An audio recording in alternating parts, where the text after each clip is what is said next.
Hello everyone. Welcome to Midnight Story Channel. I'm here to help you today. I know many of you listen to these stories to help you drift off to sleep, and I'm honored to be part of your journey. Before we begin, don't forget to like this video and subscribe to the channel. Also, where are you from and what time are you watching now?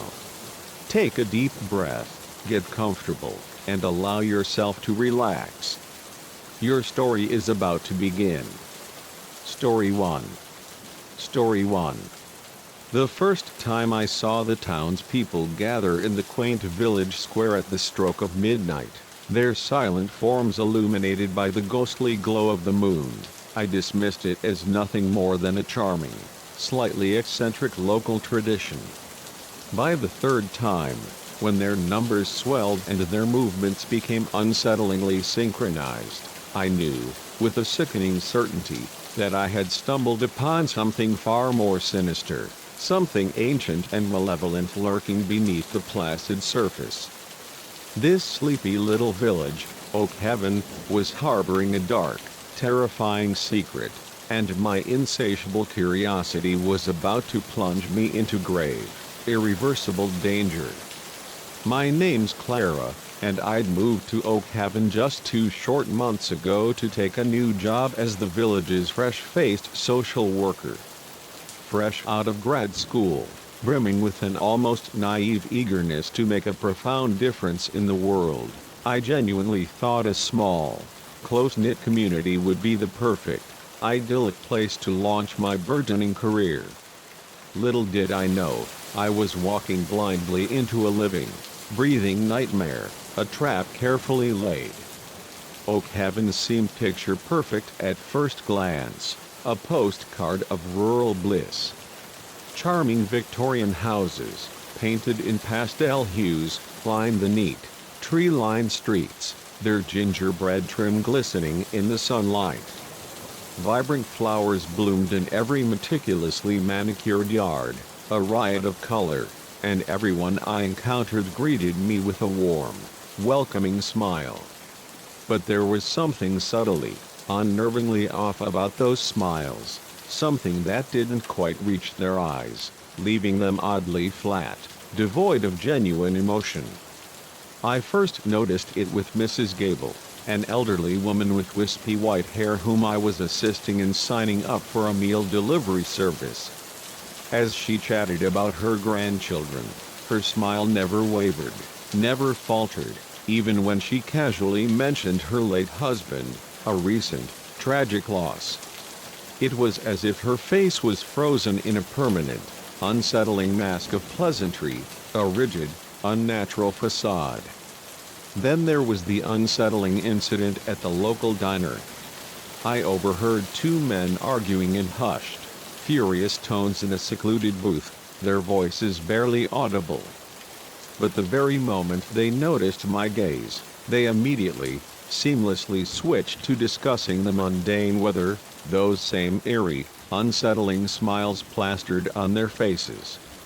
But it was the midnight gatherings that truly, unequivocally, set off every blaring alarm bell in my mind. I first spotted them by sheer chance, when I was awake far too late, hunched over my laptop, diligently working on overdue reports. A group of people, spanning all ages, silently, almost spectrally, making their way towards the village square. My curiosity, an insatiable, self-destructive force, immediately flared. I followed, maintaining a cautious distance, my heart beginning a faint, uneasy thrum. What I saw next chilled me to the very bone, plunging me into an abyss of pure, unadulterated terror. The entire village seemed to be there, a silent, unblinking congregation, standing in a vast, perfect circle around the ancient, moss-covered fountain that dominated the square. They were chanting something, a low, monotonous drone, a guttural hum, in a language I didn't recognize, ancient and unsettling. At the very center of the ritualistic circle stood Mayor Thornton, his usually jovial face now grim and unreadable, holding what looked disturbingly like an ancient, leather-bound book. He then raised a knife, its polished blade glinting ominously in the stark moonlight, a cold, sharp gleam. A young woman, her face pale and vacant, stepped forward, offering her outstretched palm, an act of willing submission. The knife flashed, a sickening arc, and a thin trickle of dark blood, impossibly vivid, dripped, slowly, deliberately, into the murky water of the fountain. I must have made a sound, a choked gasp, a sudden tremor of horror, because suddenly, in terrifying unison, every single head turned in my direction, a horrifying, synchronized movement. Dozens upon dozens of eyes, glowing faintly, an unnatural luminescence in the oppressive darkness, fixed on my hiding spot behind a towering oak, their gaze piercing, cold, and utterly devoid of humanity. I ran. I didn't stop, didn't dare to look back, until I was safely back in my small, rented apartment, the heavy door slammed shut, bolted, and every curtain drawn, a desperate, futile attempt to block out the horrors I had witnessed. The next day, with the sun shining deceptively bright, everything in Oak Haven seemed unnervingly normal. People went about their mundane business, smiling and waving, as if nothing, absolutely nothing, had transpired the night before.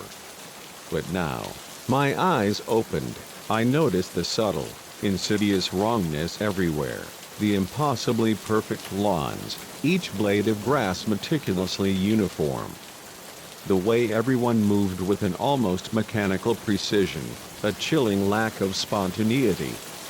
The complete, utter absence of crime or discord in a village this size, an unsettling anomaly.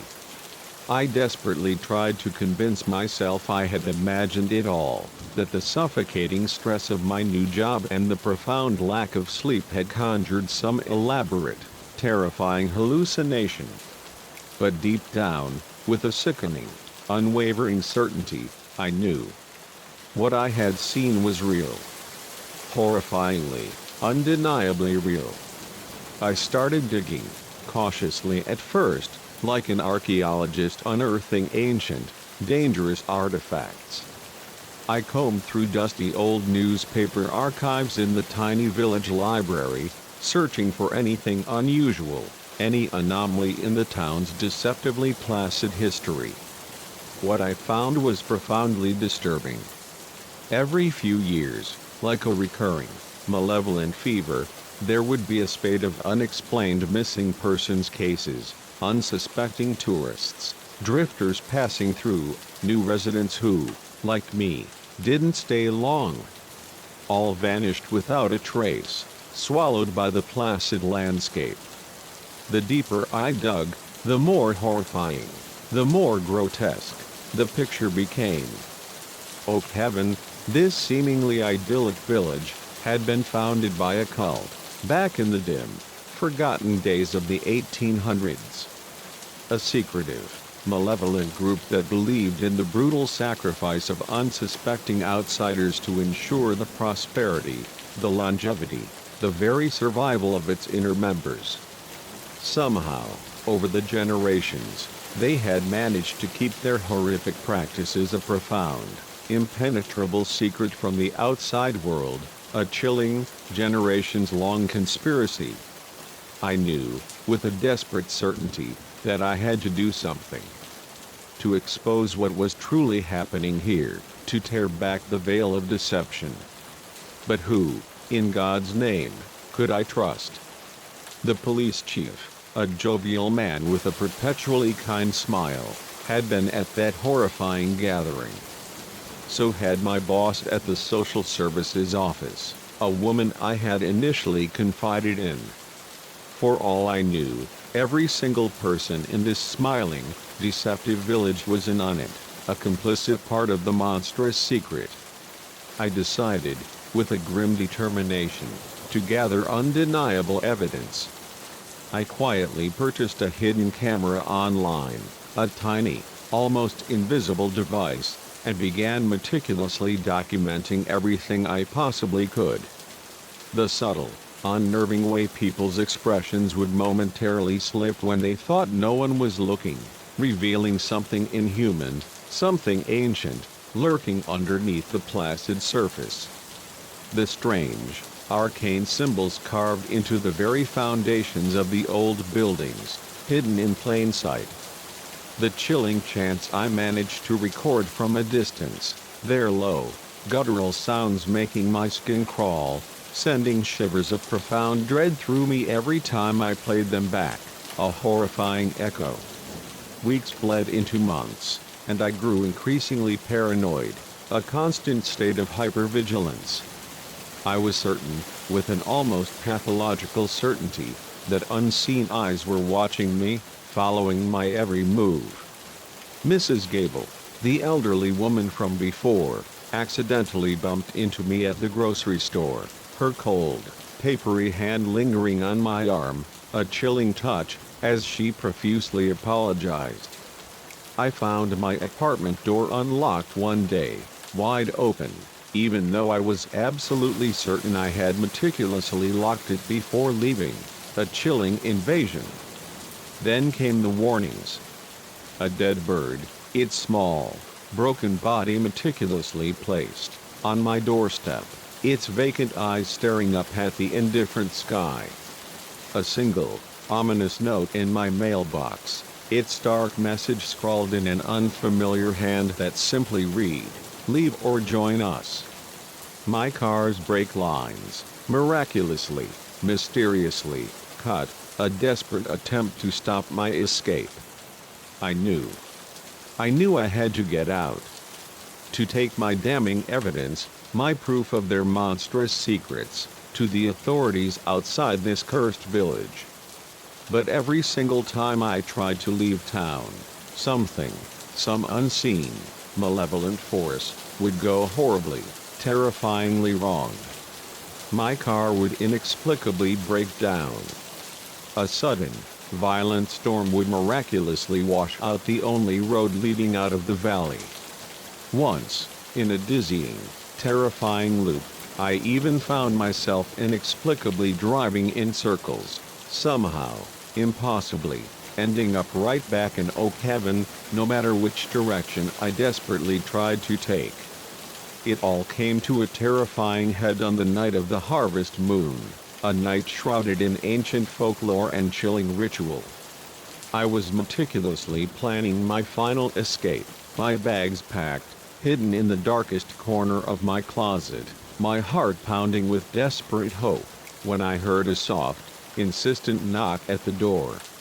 I opened it, my hand trembling, to find Mayor Thornton standing there, his usually benevolent face now cold and unreadable, flanked by several grim-faced village elders. "Clara," he said, his voice warm, almost reassuring, yet his eyes, those flat, empty eyes, were cold, piercing. "We need to talk." They filed into my apartment, a silent, menacing procession, and I knew, with a sickening, crushing certainty, that this was it. They had figured out what I knew. They had come for me. "You've been quite curious about our little village," Mayor Thornton said, settling comfortably into my armchair as if he owned the very air I breathed, his voice a smooth, unsettling purr. "We appreciate curiosity, Clara. It's what brings new blood to Oak Heaven. But there's a point where curiosity becomes problematic." I stood my ground, my legs trembling, but forcing my voice to remain steady, an act of sheer will. "I know what you're doing," I said, my voice raw with defiance. "The sacrifices. The cult. All of it. I have evidence. If anything happens to me, it'll go straight to the FBI." The mayor's smile didn't waver, remaining unnervingly fixed, but the temperature in the room seemed to plummet, an Arctic blast, plunging me into a profound cold. "Oh, Clara, he said, his voice laced with a chilling amusement. You really don't understand, do you? We've been doing this for centuries. Do you truly think you're the first to try and expose us? He gestured with a dismissive flick of his hand, and one of the elders handed him a familiar-looking, leather-bound book. My blood ran cold, freezing in my veins, as I recognized it, my own journal. You've been very thorough, Mayor Thornton said, his voice a low, chilling murmur, flipping through the pages of my most private thoughts, my desperate discoveries. It's impressive, really. In another life, you might have made a fine addition to our community. But now, well, you've left us with a difficult choice. I instinctively backed away, my eyes darting frantically, desperately, for an escape route, any desperate avenue of flight. But they had me cornered, a silent, unyielding wall of menacing figures. You see, Clara, he continued, his voice taking on a hypnotic, rhythmic quality, Oakhaven requires balance. For our prosperity, for our longevity, we must give something in return. Usually, we prefer willing sacrifices. It's cleaner that way. But in cases like yours, exceptions can be made. As he spoke, I noticed a profound, horrifying change coming over the elders. Their skin seemed to ripple and shift, their features melting and reforming into something utterly inhuman, something grotesque and ancient. Their eyes began to glow with the same eerie, malevolent light I'd seen in the village square, twin burning embers in the deepening gloom. You have one last choice, Mayor Thornton said, rising slowly from the armchair, his imposing figure casting a long, menacing shadow. In his hand, held with casual ease, he held a wicked-looking knife, its blade glinting with a cold, sharp light. Join us willingly. Become part of our community, in truth. Or he didn't need to finish the chilling sentence. The unspoken threat, stark and terrifying, was clear, radiating from him like a palpable force. In that horrifying moment, with grotesque, inhuman creatures closing in around me, their forms shifting in the dim light, and a madman offering me accursed, unspeakable salvation, I made my choice. I ran. I don't remember much of what happened next. It was a terrifying, chaotic blur. There was a desperate, headlong chase through the darkened, twisting streets of Oakhaven, the entire village seeming to come alive with a malevolent, singular purpose, a hunting party. Somehow, impossibly, I made it to the very limits of the village, my lungs burning, raw and agonizing, and terror, pure, unadulterated terror, lending me a desperate speed I never knew I possessed. As I crossed the invisible, intangible boundary, I heard an unearthly howl behind me, a sound of frustrated, primal fury. Looking back, a terrifying, fleeting glimpse, I saw the villagers, their transformed, monstrous forms, stopped abruptly at the very edge of Oakhaven, unable, or perhaps unwilling, to step beyond its unseen borders. I didn't stop running until I reached the next town over, a blessed sanctuary, collapsing in front of the sheriff's station, gasping for breath, my body trembling uncontrollably. They didn't believe my wild, impossible tale, of course. When they sent deputies to investigate, they dutifully reported back that Oakhaven seemed perfectly, utterly normal, a picture of tranquil rural life. I never returned to that cursed village. I left the state, changed my name, a desperate attempt to erase my past, and tried to start a new life, a life free from the chilling horrors. But I can never, ever shake the indelible memories of what I saw there, or the chilling knowledge that somewhere out there, an entire village of monsters continues its dark, ancient rituals, hidden in plain sight, smiling their unsettling, empty smiles. Sometimes, late at night, when the wind whispers through the trees, a ghostly, mournful sound, I swear I can hear chanting on the wind, a faint, rhythmic hum. And I wonder, with a chilling, profound certainty, how many other oak cabins are out there, their sinister, unspeakable secrets hidden behind charming picket fences and deceptively friendly smiles. How many unsuspecting, curious people are drawn into their insidious web, never to be seen again. I may have escaped, but the profound, soul-shattering horror of Oak Cabin will haunt me forever. And I know, with a chilling, bone-deep certainty, that somewhere out there, Mayor Thornton and his inhuman followers are watching, waiting, patiently, for the day I let my guard down. Because once you've seen behind the mask, once the veil of illusion is torn away, there's no going back. You're either with them, irrevocably entwined in their darkness, or you're their next, terrified sacrifice. Story 2. The laughter echoed through the empty, desolate corridors, a chilling, disembodied sound that made the fine hairs on the back of my neck stand up, prickling with icy dread. It wasn't the jovial, comforting laughter of patients finding a rare moment of levity, of shared amusement. No, this was something else entirely. Something ancient and malevolent. A sound that had no conceivable place in a psychiatric hospital at 2 in the morning, a time meant for restless sleep and a fragile, enforced quiet. I'm Nurse Anya Petrova, and I've been working the grueling night shift at Evergreen Psychiatric Hospital for the past 5 years.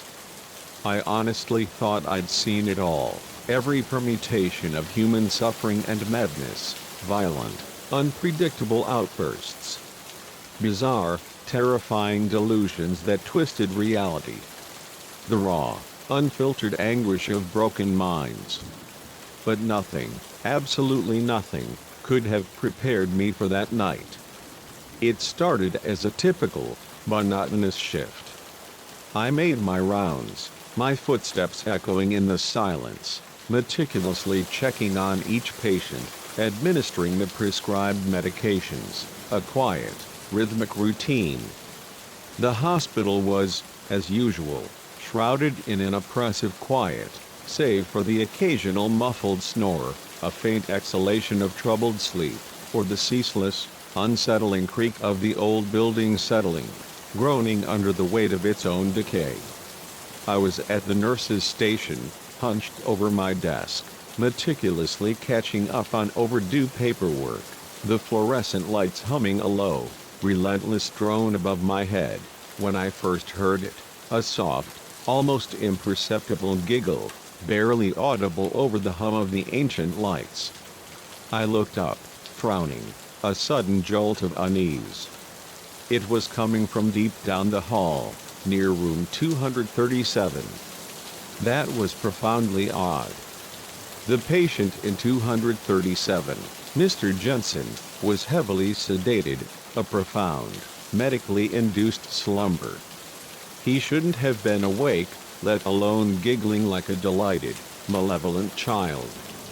I pushed back my chair, its legs scraping harshly on the linoleum, and got up to investigate, my footsteps echoing, hollow and vulnerable, in the empty, silent corridor.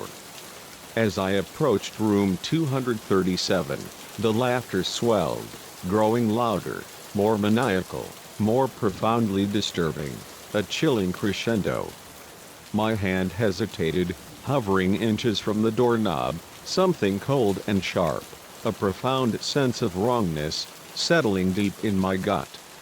Taking a deep, shuddering breath, fortifying myself against the unknown, I pushed the door open.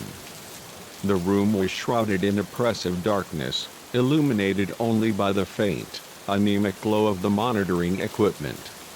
Mr. Jensen lay in his bed, exactly as he should be, still, motionless, and eerily silent. The laughter had abruptly stopped, as if it had never existed. I quickly checked his vitals. Everything was perfectly normal, a maddeningly reassuring lie. But as I turned to leave, a fleeting, almost imperceptible glimpse of movement, a subtle shift in the shadows, caught the very corner of my eye. I whirled around, my heart pounding, a frantic, terrified drumbeat against my ribs. But there was nothing there.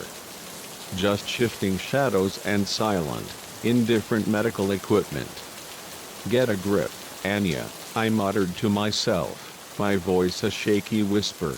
"You're letting your imagination run wild." Back at the nurse's station, I tried, desperately, to force my focus back onto my paperwork, to immerse myself in the mundane, but I couldn't shake the suffocating feeling of profound unease that had settled over me like a shroud. The entire hospital felt different somehow, subtly altered, as if the very air itself had changed, grown heavy with an unseen presence. That's when I heard it again. Laughter. This time, from the opposite direction, echoing from the far end of the ward. It was coming from the day room, a communal space that should have been utterly empty and meticulously locked at this hour. Against my better judgment, against every fiber of my being that screamed to flee, I went to check it out. The laughter swelled, growing louder, more insistent, as I approached the day room, not just one voice now, but many, a cacophony of disembodied mirth. It sounded precisely like a party in full, riotous swing, a grotesque, impossible celebration. I fumbled frantically with my keys, my hands shaking uncontrollably, as I struggled to unlock the heavy day room door. The laughter cut off abruptly, as if silenced by an unseen conductor, the very moment I swung it open. The room was utterly empty. Chairs, neatly stacked against the wall, stood in silent rows. No sign of any patients. No rational reason for the sounds I'd heard. But the air felt charged, thick with a lingering, unseen presence, as if something, a monstrous entity, had just vacated the space in a desperate, last-second escape. I backed out of the room, my body rigid, locking the door firmly behind me. My heart was racing, a frantic, terrified bird trapped in my chest, my palms slick with cold sweat. What in God's name was going on? I decided, with a surge of desperate resolve, to do a full, meticulous sweep of the entire ward, checking each patient's room, one by one. Everything seemed perfectly normal at first, patients sleeping peacefully, their faces serene in the dim light. Monitors beeping steadily, a comforting, rhythmic sound. But with each room I checked, the feeling of profound wrongness grew stronger, an insidious, creeping dread. It was in room 252 that I saw it. Just for a split second, a fleeting glimpse, as I was turning to leave. A shadow. Darker, impossibly darker, than the surrounding gloom, moving across the wall. It wasn't cast by anything tangible in the room. It moved independently, flowing like dark smoke, writhing with an unnatural life. I blinked hard, again and again, rubbing my eyes, convinced I was seeing things. And it was gone. But I knew. I knew what I'd seen. My rational mind desperately tried to explain it away, a trick of the light, an illusion born of profound exhaustion, a figment of my overwrought imagination. But deep down, with a chilling certainty, I knew better. Back at the nurse's station, I found my colleague, Ben, had just arrived for his medication rounds, his presence a sudden, immense comfort in the escalating nightmare. "Ben," I said, struggling desperately to keep my voice steady, to appear calm. Have you noticed anything strange tonight? He looked at me quizzically, his brow furrowed in confusion. Strange how? I hesitated, not wanting to sound utterly insane, to plunge him into the same abyss of terror. Just odd noises. Shadows where they shouldn't be. Ben's expression subtly shifted, a fleeting flicker of something, fear, crossing his face before he quickly composed himself, a mask of forced indifference. It's probably nothing. This old building makes all sorts of noises. But I could tell. I could feel that he was holding something back, a secret he was desperate to keep. Ben, I pressed, my voice low and urgent, what aren't you telling me? He sighed, a long, weary exhalation, glancing nervously around the empty station, as if afraid of unseen ears, of lurking shadows. Look, Anya, I didn't want to say anything because I thought I was imagining it. But since you asked, yeah, I've been seeing things. Hearing things. It's been getting worse over the past few weeks. A cold, sharp chill ran down my spine, an icy spear of dread. What kind of things? Shadows moving on their own. Whispers when there's no one around. And the patience he trailed off, his voice tight, profoundly uncomfortable. What about the patients? I pressed, my voice a desperate, urgent whisper. They've been talking about seeing things too. Even the ones who are usually lucid. They say there's something in the hospital, something that comes out at night. I was about to respond, to question him further, when a scream, shrill and piercing, raw with pure terror, cut through the suffocating air, echoing through the empty halls. We both jumped, a simultaneous, involuntary reaction, then raced towards the sound, our feet pounding on the linoleum. It was coming from room 224, home to Angela, a schizophrenic patient who was usually calm, placid, on her prescribed meds. We burst into the room, our hearts hammering, to find Angela huddled in the farthest corner, her eyes wide, glistening with pure, unadulterated fear. They're here. She shrieked, her voice thin and reedy, filled with a terrifying conviction. Can't you see them? They're everywhere. I approached her cautiously, my movements slow and deliberate. Angela, it's okay. You're safe. There's nothing here. But even as the reassuring words left my lips, a chilling lie, I saw movement out of the corner of my eye. The shadows in the room seemed to shift, to writhe, coalescing into shapes that were almost human, but not quite. Angela pointed a shaking, trembling finger over my shoulder, her eyes wide with terror. Behind you.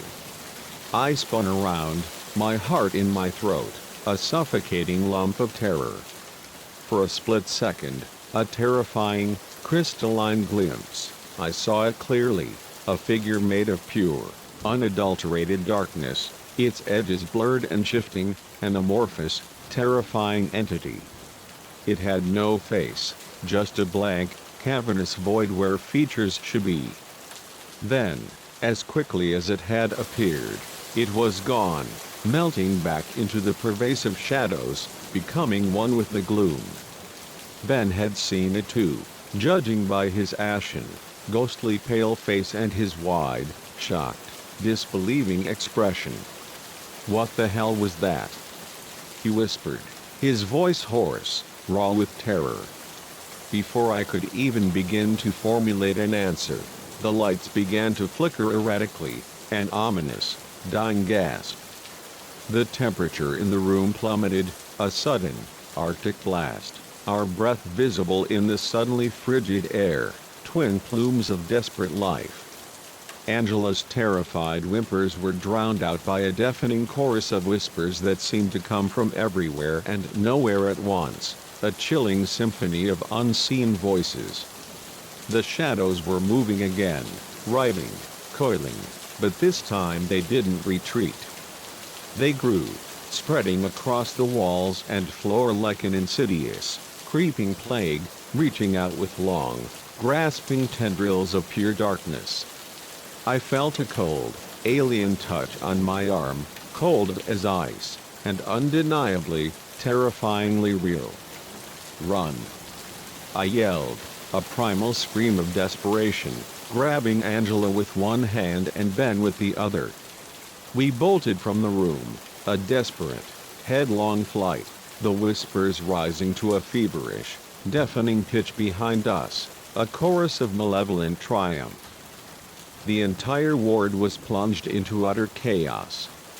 Patients were screaming, alarms blaring, a jarring, cacophonous symphony of terror. The shadows pursued us, flowing down the corridors like a relentless flood of ink, a suffocating, living tide of darkness. We ran for the main exit, our desperate hope, but the heavy doors wouldn't budge. They were locked, immovably sealed. "The emergency exit," Ben gasped, his voice ragged with effort. "In the basement." We raced down the dimly lit stairs, our feet pounding, the darkness nipping at our heels, a palpable, hungry presence. I could hear other footsteps joining ours, terrified staff members, disoriented patients, all fleeing the encroaching, monstrous shadows, a desperate, unified flight. The basement was pitch black, a suffocating abyss, but Ben, miraculously, found the emergency exit, slamming into the push bar with all his weight. For one heart-stopping, agonizing moment, I thought it wouldn't open. Then, with a loud, protesting groan, it gave way, and we spilled out, a ragged, desperate huddle, into the cool, liberating night air. We didn't stop running until we reached the parking lot, our lungs burning, gasping for air, our bodies trembling uncontrollably.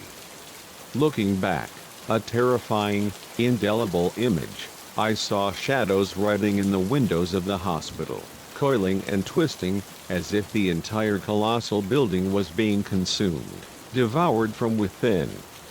As we stood there, gasping for breath, our bodies trembling violently, I realized, with a chilling, profound certainty, that nothing would ever be the same.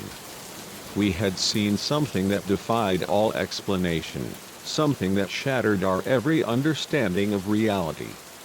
The authorities arrived soon after, drawn by the blaring alarms and our frantic, incoherent calls for help. They evacuated the entire building, but found no trace of the monstrous shadows, no evidence of anything unusual. The official report, a comforting, convenient lie, blamed a gas leak for the mass hallucination. But I know what I saw. What we all saw.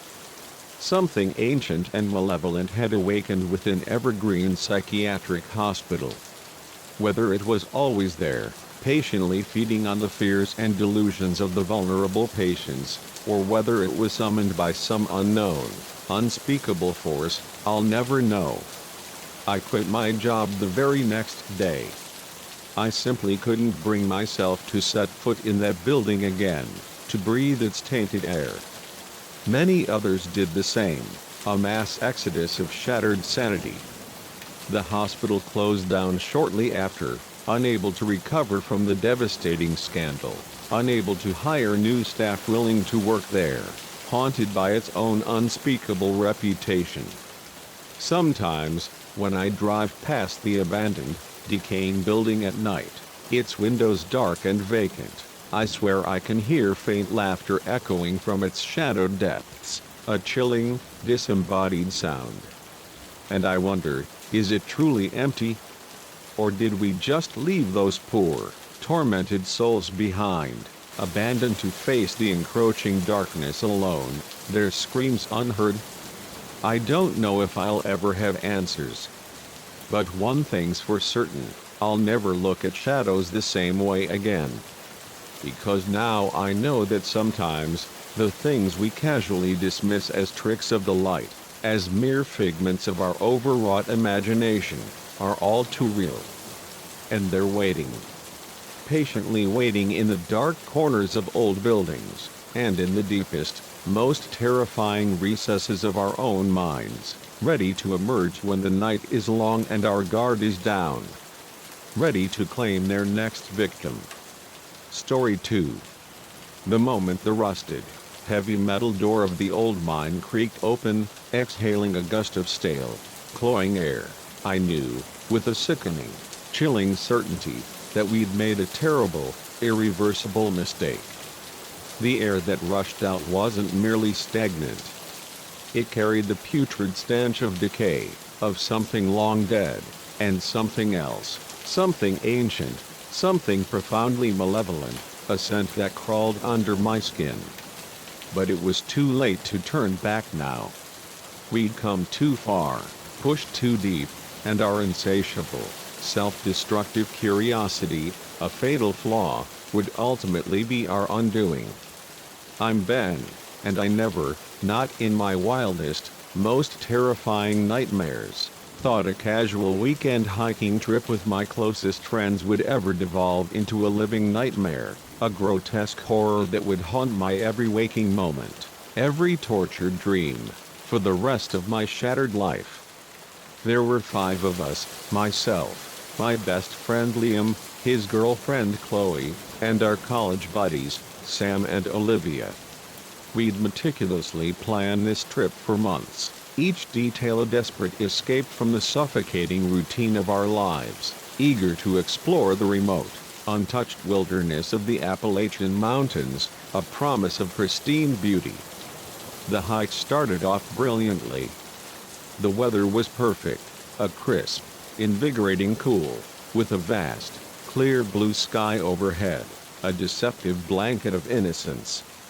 We joked and laughed, our voices echoing lightly through the trees, as we made our way along the winding trail, soaking in the breathtaking, panoramic views of the forest-covered mountains, a serene landscape. It was Liam who first spotted the ominous, decaying mine shaft. We ventured slightly off the main trail, chasing a shortcut back to our campsite, when he called out, his voice laced with a mixture of excitement and trepidation, "Hey, guys, check this out." We gathered around, a curious, hesitant huddle, peering at the half-hidden entrance, partly obscured by a wild tangle of overgrown vegetation. The wooden supports, ancient and rotting, were sagging precariously, and a rusted, faded sign, barely legible, ominously warned of danger. But there was something undeniably enticing about it, a dark, magnetic allure, a mystery begging to be explored, a forbidden secret. "We shouldn't go in there," Chloe said, her voice a nervous tremor, voicing the unspoken concern that prickled at all of us. "It's not safe." But Sam, always the daredevil, always the first to plunge headlong into danger, was already pulling out his powerful flashlight, its beam a stark, probing finger into the gloom. "Come on. Where's your sense of adventure? We'll just take a quick look." I should have sided with Chloe. I should have insisted, with every fiber of my being, that we turn back, that we heed the silent warnings. But the alluring, intoxicating pull of the unknown, the thrill of forbidden discovery, was too strong, too powerful to resist. "Yeah, just a quick peek," I heard myself saying, my voice a hollow echo of Sam's bravado. What's the worst that could happen? Those chilling, casual words would come back to haunt me, a relentless, terrifying echo, for the rest of my life. The entrance was narrower, more constricted than it looked, and we had to squeeze through, one by one, a claustrophobic, unnerving descent. The powerful beam of Sam's flashlight barely penetrated the oppressive gloom, revealing a tunnel that stretched endlessly, ominously, into the inky blackness, a gaping maw. The air was thick and musty, a suffocating blanket, and I could hear water dripping somewhere in the chilling distance, a hollow, rhythmic sound.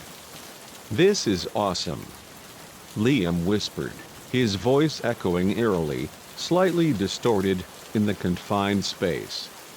"Imagine what we might find down here." We moved deeper into the mine, our initial excitement slowly, insidiously, giving way to a growing, profound sense of unease, a cold dread. The tunnel twisted and turned, a disorienting labyrinth, leading us further and further underground, into the suffocating depths. I tried desperately to keep track of our route, to remember the turns, but it soon became utterly impossible. We were lost, hopelessly ensnared in a labyrinthine maze of dark, identical passages. That's when we found the first body.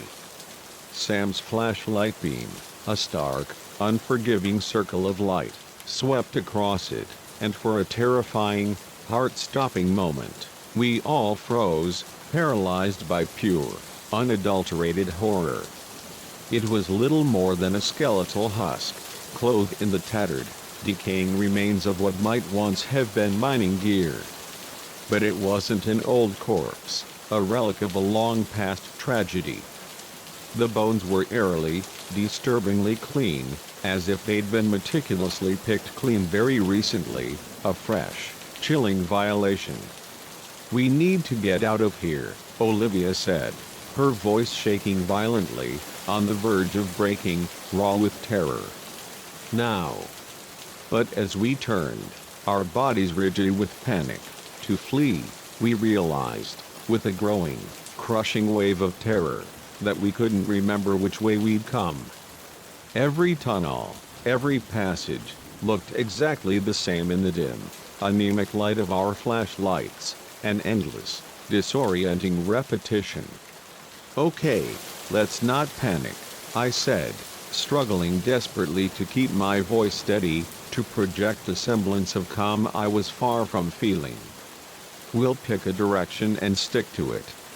We're bound to find the exit eventually." We chose a tunnel at random, a desperate, arbitrary decision, and started walking, our footsteps echoing hollowly. But with each agonizing step, the suffocating feeling that we were sinking deeper and deeper into the terrifying depths of the mine grew stronger, more pronounced. The air became colder, a biting, frigid embrace, and the profound, oppressive silence was broken only by the ragged sound of our own desperate breathing and the occasional, chilling drip of water from a hidden crevice. That's when we heard it. A sound that made my blood run cold, freezing in my veins. It was a low, guttural growl, a primal, predatory sound, echoing from somewhere in the suffocating darkness behind us, a chilling promise of unseen horror. "What was that?" Chloe whispered, her voice a thin, reedy sound, clutching Liam's arm with a death grip. Before anyone could even begin to answer, we heard it again. Closer this time. And then, in the stark, unforgiving beam of our flashlights, we saw something move. It was unlike anything I'd ever seen before. At first, in a desperate attempt to rationalize, I thought it was a man, a grotesque, disfigured man. But as it came closer, shuffling, shambling from the shadows, I realized with a sickening lurch how utterly, terrifyingly wrong I was. Its body was emaciated, unnaturally thin, skin stretched taut, almost translucent, over elongated, skeletal limbs. Its face was a grotesque nightmare, a mask of pure horror, sunken, black eyes that glowed faintly, malevolently, in the suffocating dark, and a mouth, a gaping, cavernous maw, filled with sharp, needle-like teeth, each one a gleaming, predatory weapon. We ran. Panic, pure and unadulterated, lent us a desperate, impossible speed, and we tore through the tunnels, a headlong, frantic flight, no longer caring about finding the exit, no longer seeking salvation, just desperate to get away, to escape the monstrous creature that pursued us. I could hear its snarls, vicious and guttural, echoing off the damp, cold walls, growing louder, more insistent, as it gained on us, its relentless pursuit an audible terror. We burst into a large, echoing cavern, and for a fleeting, desperate moment, a fragile sense of hope surged through me. I thought, I truly believed, we might have finally found a way out. But then our flashlights, twin beams of desperate light, revealed the horrifying tableau that awaited us. The cavern was filled with bones. Hundreds, maybe thousands, of skeletal remains, scattered haphazardly across the damp, uneven floor. And they weren't all human. Some were twisted, grotesquely malformed, as if they belonged to creatures that should not, could not, exist, entities ripped from a nightmare. "Oh, God!" Olivia whimpered, her voice a choked sob, clinging to Sam, her body trembling uncontrollably. "What is this place?" But we had no time to ponder the horrifying question, no time to unravel the grotesque mystery. The creature burst into the cavern behind us, a terrifying, hulking silhouette, and it wasn't alone. More of them poured in, a grotesque, silent wave, from other tunnels, their eyes gleaming with an unholy, predatory hunger, their forms indistinct, shifting in the dim light. "There!" Liam shouted, his voice raw, hoarse with desperation, pointing a trembling finger to a narrow crevice, a dark slit, in the far wall. We might be able to squeeze through. It was our only chance. Our only desperate hope. We ran for it, a desperate, frantic dash, the creatures hot on our heels, their guttural snarls and the thudding of their unnatural footsteps echoing behind us. I could feel their hot, fetid breath on the back of my neck, a sickening, cloying sensation, as we reached the crevice. Chloe went first, her small frame slipping through the narrow opening. Then Olivia.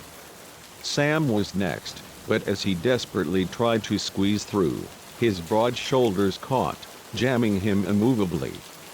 I could see the raw terror in his eyes, wide and glistening, as the horrifying realization slammed into him. He was trapped. "Go!" he shouted at Liam and me, his voice raw, strained with desperate urgency. "I'll hold them off." I wanted to argue, to scream, to try and pull him free, to fight for him. But there was no time. The creatures were upon us, a wave of grotesque, shifting forms. Liam shoved me, a desperate, powerful push, towards the crevice, and I squeezed through, the rough, unyielding stone scraping painfully against my skin, a searing agony. The last thing I saw, before the suffocating darkness of the narrow passage swallowed me whole, was Sam turning, his face set in grim, desperate determination, to face the horde of monstrous entities, a lone, defiant figure. We emerged on the other side, in a tunnel that sloped discernibly upwards. Hope, raw and fragile, surged through me. This had to lead to the surface. We ran, our lungs burning, raw and agonizing, driven by the terrifying sounds of pursuit that still echoed, faintly now, behind us. Finally, mercifully, we saw light ahead, a faint, ethereal glow, a promise of salvation. With a last, desperate burst of speed, a final, agonizing sprint, we burst out of the mine, tumbling onto the forest floor, into the fading daylight, the cool air a welcome, shocking embrace. We didn't stop running until we reached our campsite, a familiar, mundane landmark, collapsing onto the ground, gasping for air, our bodies trembling uncontrollably. It was only then, as the adrenaline slowly, agonizingly drained from my body, that the full, horrifying weight of what had happened slammed into us. Sam was gone. Left behind in that grotesque, nightmarish cavern. And we had no idea, no horrifying certainty, if the creatures could follow us out into the world above, if they could breach the surface. We broke camp in record time, a frantic, desperate flurry of activity, not even bothering to pack everything up, abandoning our belongings in our desperate haste. The hike back to our car was a blur of pure, unadulterated fear and overwhelming exhaustion. We drove straight to the nearest police station, a bastion of normalcy, but our harrowing story was met with predictable skepticism and a profound, professional concern for our mental state. A search party was dutifully sent out, but they found no trace of Sam, no sign of the mine entrance we so vividly described. It was as if the whole horrifying ordeal, the entire grotesque place, had simply vanished, swallowed whole by the ancient, indifferent mountains. In the agonizing days and weeks that followed, we desperately tried to make sense of what had happened, to rationalize the impossible. Had it all been some sort of shared hallucination, a collective delusion, a bad trip from some toxic gas lingering in the mine? But deep down, with a chilling, unwavering certainty, we all knew the truth. What we'd seen was real. Horrifyingly, undeniably real, no matter how impossible it seemed. We made a pact, a desperate, silent agreement, never to speak of it again, to try and move on with our shattered lives, to somehow bury the grotesque memories. But the nightmares persisted, a relentless, terrifying torment. In my dreams, I'm back in the cavern, surrounded by grotesque piles of bones and countless glowing, malevolent eyes, hearing Sam's final, desperate shout echoing endlessly in the suffocating darkness. I've never gone hiking again. The others, as far as I know, haven't either. We've drifted apart, each of us grappling with the profound, soul-shattering trauma in our own isolated way. But sometimes, late at night, when the house is silent and the shadows lengthen, I'll get a text from one of them. Just a single, haunting word, remember. And I know they're lying awake too, haunted, just like me, by the indelible memories of what we found in that mine, by the screams that still echo in our minds. I don't know what those creatures were, or why they were there. Some ancient, subterranean species, long forgotten by mankind? The horrifying results of some terrible, unethical experiment, hidden deep beneath the earth? Or something even worse, something utterly beyond our comprehension, something not of this world at all? I'll probably never know for sure. But one thing's for certain, there are things in this world that defy every rational explanation, grotesque horrors lurking just below the thin, fragile surface of what we think we know. And sometimes, just sometimes, curiosity leads us to places we were never, ever meant to go. So if you're ever hiking in the mountains, far from the comforting glow of civilization, and you come across an old, abandoned mine shaft, do yourself a favor, keep walking. Don't look back. And whatever you do, for the love of God, don't go inside. Because you never know what unspeakable horrors might be patiently waiting in the suffocating darkness, hungry, eternally hungry, for its next unsuspecting victim.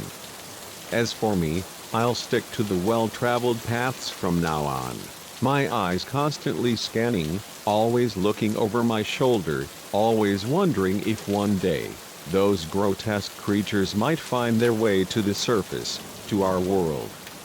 And if they do, God help us all. Because now I know that sometimes, when you venture into nature, nature, in its most primal, terrifying form, ventures back. With teeth. And with claws. And it's ready. Story 3. The first twig snap, a sharp, sudden sound echoing in the pre-dawn stillness, could have been an innocent deer. The second, a softer rustle, perhaps a curious raccoon. But the third, followed by that low, guttural growl, a sound ripped from the darkest corners of ancient folklore, that's when I knew. That's when the horrifying, undeniable truth slammed into me. Our family camping trip, a promised idyll in the wilderness, had just become a desperate, brutal fight for survival. My name's Jake, and I've been taking my family camping for years. It was our sacred ritual, our annual escape. My wife, Sarah, and our two incredible kids, Emma, 10 years old and a whirlwind of restless energy, and Liam, 8 and perpetually curious, always looked forward to our annual retreat into nature, a cherished tradition. This year, we'd chosen a remote, secluded spot deep in the Adirondack Mountains, miles from the nearest town, miles from any comforting glow of civilization, miles from the thin, unreliable thread of cell phone signal.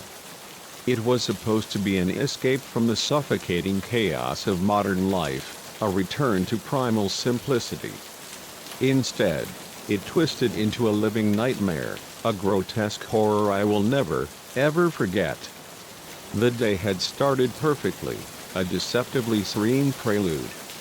We'd hiked to our chosen campsite, the air crisp and clean, easily set up our sturdy tent, and spent the entire glorious afternoon exploring the surrounding, ancient woods, a vast, green embrace. As night fell, a shroud of velvet darkness, we gathered around the crackling campfire, its flames dancing, spitting sparks into the inky blackness, roasting sticky marshmallows until they were perfectly golden, and weaving familiar, comforting stories. The kids were giggling, their innocent laughter echoing lightly in the quiet. The stars, a million glittering diamonds, were out, spread across the vast, indifferent sky. And for a fleeting, perfect moment, everything felt right with the world, a fragile, beautiful illusion. It was just after midnight when I first distinctly heard it, a rustling in the undergrowth too heavy, too deliberate, to be merely small wildlife. I sat up, alert, every nerve ending screaming, my eyes straining desperately to pierce the impenetrable darkness beyond our campfire's flickering, fragile glow. "What is it, honey?" Sarah asked, her voice a soft whisper, noticing my sudden, rigid tension. I forced a smile, a desperate, hollow grimace. "Probably nothing," I murmured, trying to sound casual, dismissive. "Just going to check it out."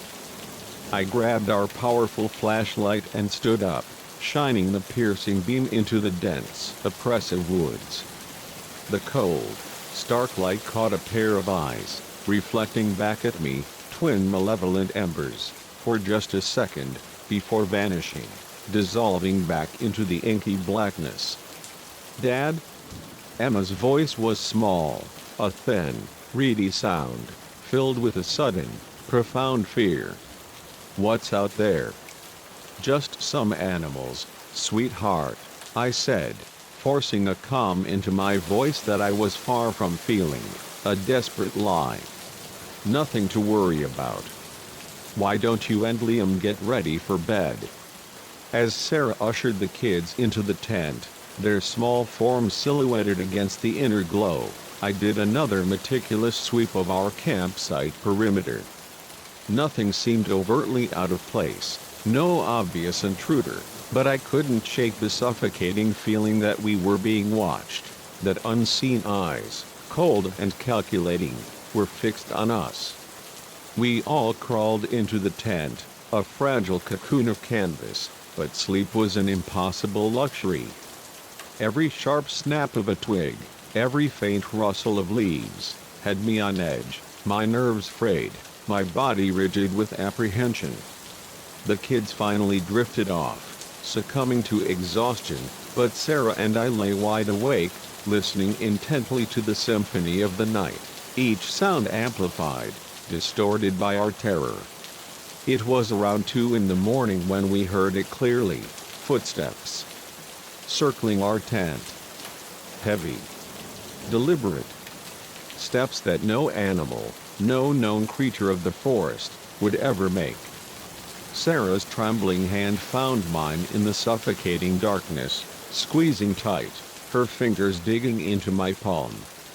"Jack," she whispered, her voice a ragged tremor, thin with terror. "What do we do?"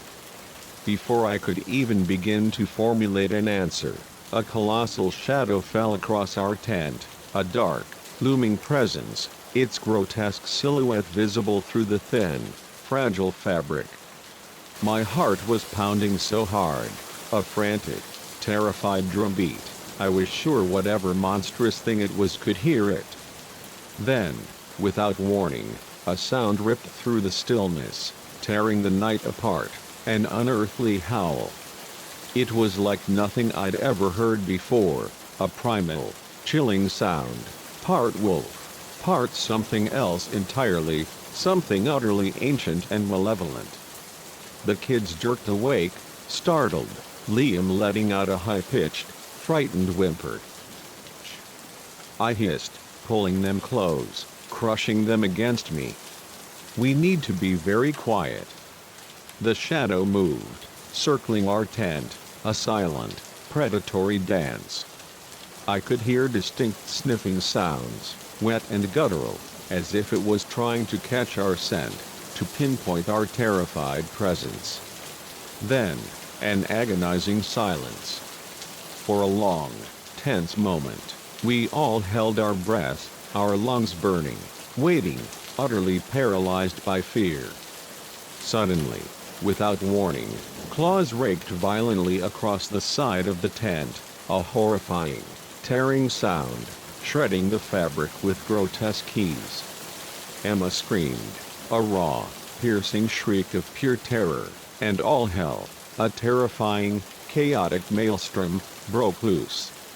I grabbed the flashlight, my hand trembling, shining its powerful beam through the new, jagged hole in our tent. For a split second, a terrifying, crystalline glimpse, I saw it, a creature that looked precisely like a wolf, but impossibly larger, the size of a small bear, its matted fur a dark, grotesque shroud, and its eyes glowing with an unnatural, malevolent yellow, twin burning embers. "Run!" I shouted, my voice raw, a primal scream, unzipping the tent with frantic, fumbling hands. We burst out into the night, a desperate, headlong flight, the cool, biting air hitting us like a physical slap to the face, a desperate jolt of reality. I scooped up Liam, clutching him tightly, Sarah grabbed Emma, pulling her along, and we took off, plunging blindly into the suffocating depths of the woods.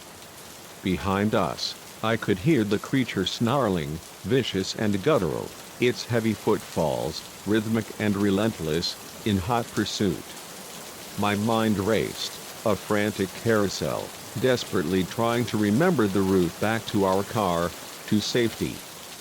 But in the overwhelming darkness, with panic clouding my thoughts, every ancient tree looked exactly the same, every path a disorienting blur. We stumbled blindly through the underbrush, branches whipping painfully at our faces, leaving stinging welts. Liam was sobbing into my shoulder, his small body shaking uncontrollably, and I could hear Emma's frightened gasps, sharp and quick, as Sarah pulled her along. "There!" Sarah shouted, her voice a desperate, ragged cry, pointing ahead. A clearing, A small, circular oasis loomed into view, moonlight illuminating a rocky outcropping, a dark, towering silhouette. "We can climb up there." It was our only chance. Our only desperate hope. We scrambled frantically up the jagged rocks, our hands and knees scraping painfully against the rough stone, a desperate, agonizing ascent. Just as we reached the very top, gasping for breath, a dark, hulking shape burst from the tree line below. In the stark, unforgiving moonlight, I could finally see our relentless pursuer with horrifying clarity. It was undeniably like a wolf, but impossibly the size of a bear, its matted, grotesque fur a dark, tangled mass, and its fangs, long and yellowed, gleaming like ancient daggers. But its eyes were the worst part. Intelligent. Almost human. Filled with a profound, malevolent hunger, a predatory gleam. It circled the base of the outcropping, a patient, terrifying hunter, meticulously looking for a way up, its movements fluid and unnerving. We huddled together, a pathetic, trembling huddle, watching in horrified fascination as it began to climb, its powerful claws finding purchase on the rough rock. "We're trapped," Sarah whispered, her voice a raw, broken sound, clutching the kids close, burying their faces in her chest. I looked around desperately, my eyes darting frantically, searching for anything, any desperate object, we could possibly use as a weapon. My gaze fell upon a loose, massive boulder, precariously balanced on the very edge of the outcropping, a silent, potential weapon. "Sarah, take the kids to the other side," I said, my voice sharp with desperate urgency, moving towards the massive boulder, my hands trembling.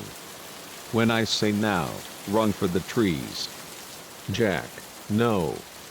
Sarah's eyes widened, filling with raw, unadulterated terror, as she realized, with a sickening lurch, what I was desperately planning. "It's our only chance," I said, my voice cracking, raw with emotion, pushing the words through a tight throat. "Please. Just be ready." The creature was halfway up now, its monstrous claws scraping loudly against the unyielding rock as it climbed, each sound a chilling promise of its arrival. I positioned myself behind the boulder, my hands pressed against its rough, cold surface, my muscles straining. Timing would be everything, a desperate, split-second decision. Just as the creature reached the very top, its massive, clawed paw appearing menacingly over the edge, I shoved with all my remaining might, a desperate, primal scream of effort. The boulder teetered for a heart-stopping, agonizing moment, its immense weight groaning, then began to roll, slowly at first, then gaining a terrifying, unstoppable momentum. "Now!" I shouted, my voice a raw, guttural roar. Sarah and the kids scrambled frantically down the other side of the outcropping, their small forms disappearing into the shadows of the trees as the boulder picked up speed, a thunderous, unstoppable force.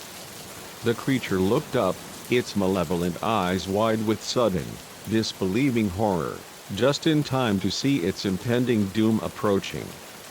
There was an awful, piercing yelp, a sound of profound pain and surprise, cut short by a sickening, bone-jarring crunch as the colossal boulder struck home, a final, definitive blow. I slid down the rocks, my body bruised and aching, my heart in my throat, a suffocating lump of relief and terror, as I ran blindly towards where my family had disappeared into the dense trees. "Sarah. Kids. Here." Sarah's voice, raw with relief and exhaustion, called out, a lifeline in the darkness. They emerged from behind a large, ancient oak, their faces pale and shaking, but miraculously, incredibly, alive. We didn't wait to see if the creature had survived. We didn't dare. We ran, a desperate, headlong flight through the woods, guided only by pure, raw adrenaline and the first faint, ethereal light of dawn breaking through the trees, a promise of new hope. Somehow, miraculously, impossibly, we found the trail back to our car. As we sped away from the cursed campsite, the kids huddled together in the back seat, wrapped in flimsy emergency blankets, their small bodies trembling. The full, horrifying weight of what had happened began to sink in. We'd been attacked by something that simply shouldn't exist, something ripped from the darkest corners of a nightmare. We drove straight to the nearest ranger station, a bastion of normalcy, but our harrowing, impossible story was met with predictable skepticism and a profound, professional concern for our mental state. They dutifully sent out a search party, but found no sign of the monstrous creature, or any unusual tracks, any definitive evidence. Our shredded tent and the mangled remains of our campsite were the only tangible evidence that anything out of the ordinary had happened at all, a silent, screaming testament to our ordeal. In the agonizing days and weeks that followed, we desperately tried to make sense of what we'd encountered, to rationalize the impossible. I scoured the darkest corners of the internet for similar stories, for any shred of explanation for what we'd seen. There were vague tales of dogmen, of wary wolves, of grotesque creatures that lurked in the deep, forgotten woods, but nothing, absolutely nothing, quite matched the raw, visceral horror we'd experienced. The nightmares came every single night, a relentless, terrifying torment. In my dreams, I'm back on that outcropping, the monster looming, but this time, the boulder misses. I wake up in a cold, clammy sweat, my body rigid with terror, frantically reaching out to make sure Sarah and the kids are safe, breathing, alive beside me. We never went camping again. The kids developed a profound, debilitating fear of the dark that took years of agonizing therapy to overcome, a lasting scar.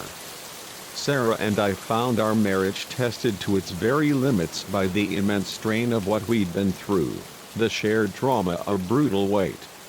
But ultimately, miraculously, it was strengthened, forged in the crucible of shared terror. Years have passed, but I still find myself looking over my shoulder when I'm outdoors at night, my senses heightened, every shadow seeming to hide potential danger, every rustle in the bushes setting my heart racing, a frantic drumbeat of apprehension. I know now, with a chilling, bone-deep certainty, that there are things in this world that defy all explanation, grotesque creatures that lurk just beyond the fragile edge of our civilization, waiting, patiently, in the shadows. Sometimes, on quiet nights, when the wind whispers through the trees, a ghostly, mournful sound, I swear I can hear a distant howl, a chilling echo.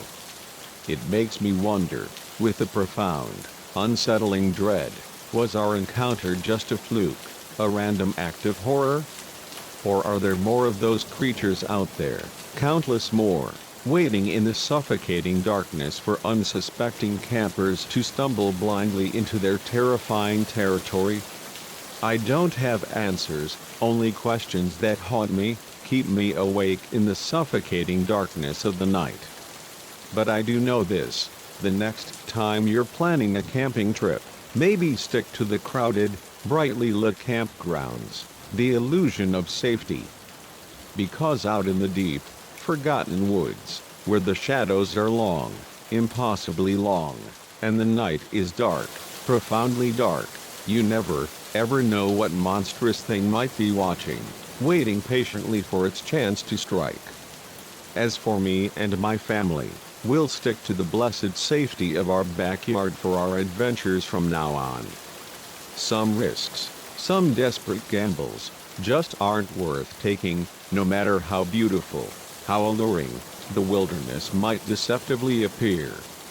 Because now we know that sometimes, when you venture too far into nature, in its most primal, terrifying form, ventures back.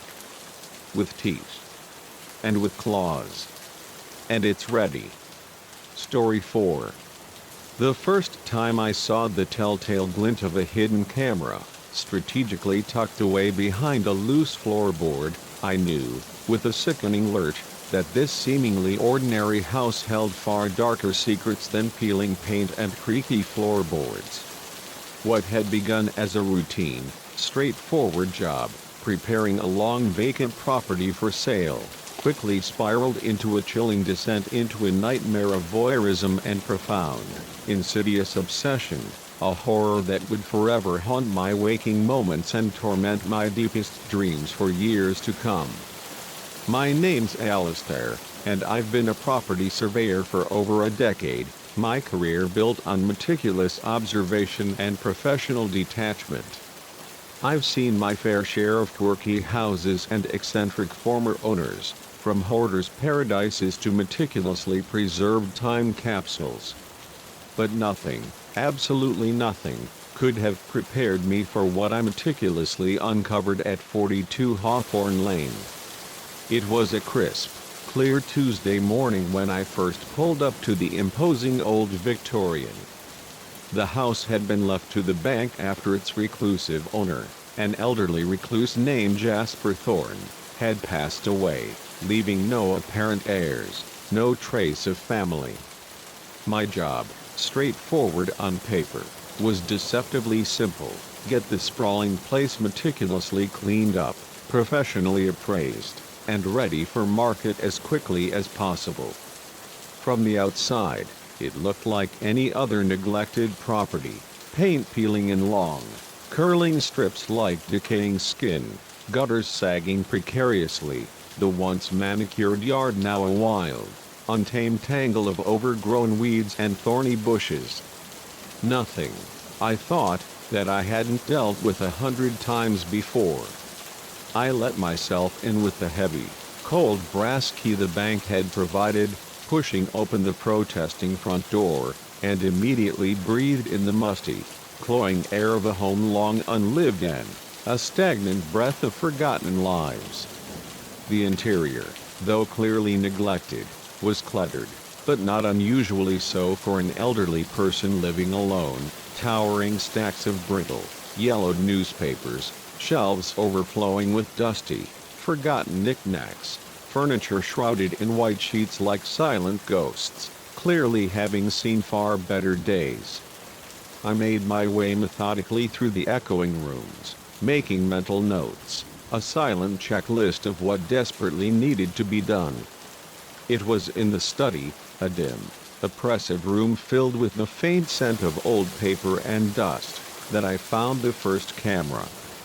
I was carefully examining an antique, built-in bookshelf, debating how long it would take to clear out its contents, when I noticed something profoundly, disturbingly odd about one of the seemingly ordinary books. It was too rigid, too stiff, unyielding to the touch.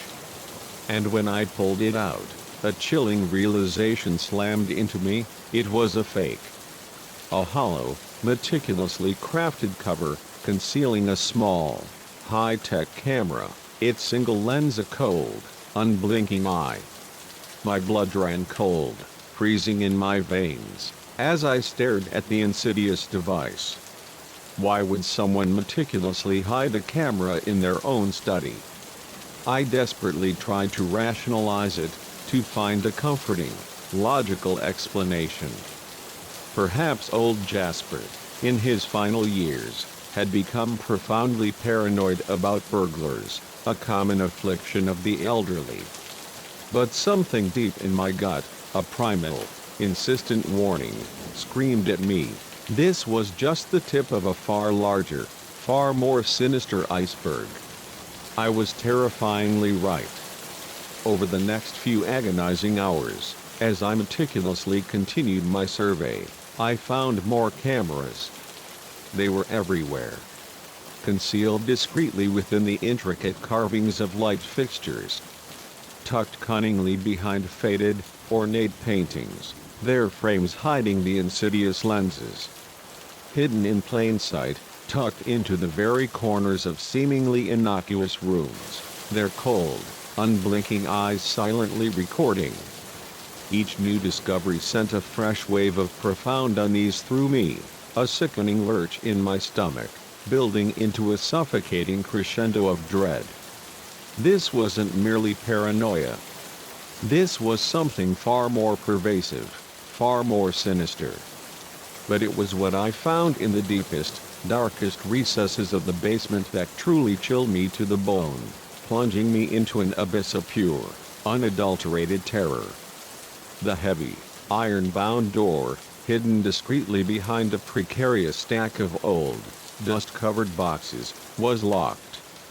But my professional instincts, honed over years, urged me on. I managed to force it open with a groan of protesting wood, the sound echoing ominously in the profound silence. The stairs, old and rickety, creaked menacingly as I descended, each step a descent into the unknown, my powerful flashlight beam cutting a stark, unforgiving path through the suffocating darkness. And there, taking up half the vast, cavernous basement, was a setup that belonged squarely in a spy thriller, a scene ripped from the pages of a chilling espionage novel. Banks of monitors, dozens of them, lined one damp, cold wall, their screens glowing with an eerie, sickly light, each one meticulously connected to one of the hidden cameras I'd so painstakingly discovered upstairs.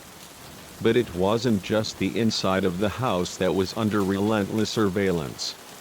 There were live views of the quiet, tree-lined street outside.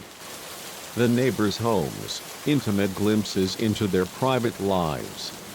Even, with a sickening lurch of recognition, the very inside of the house next door. My hands shook violently, uncontrollably, as I moved deeper into the oppressive, windowless room, my flashlight beam a trembling, erratic searchlight.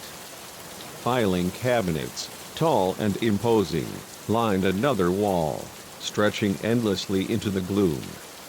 And when I pulled open one of the drawers, it was filled to the brim with meticulously labeled folders.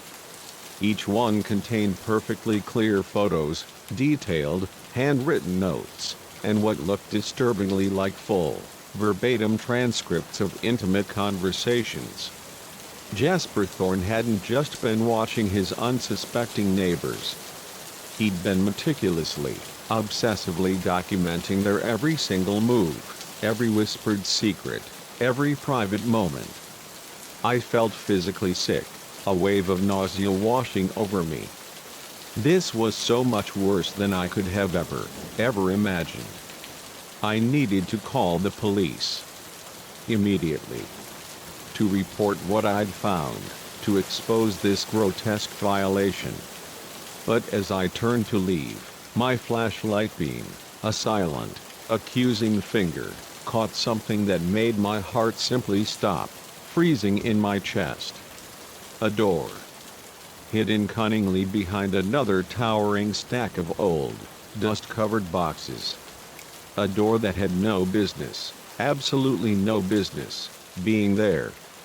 Every primal instinct, every fiber of my being, screamed at me to run, to flee, to get out of that horrific basement and never, ever look back.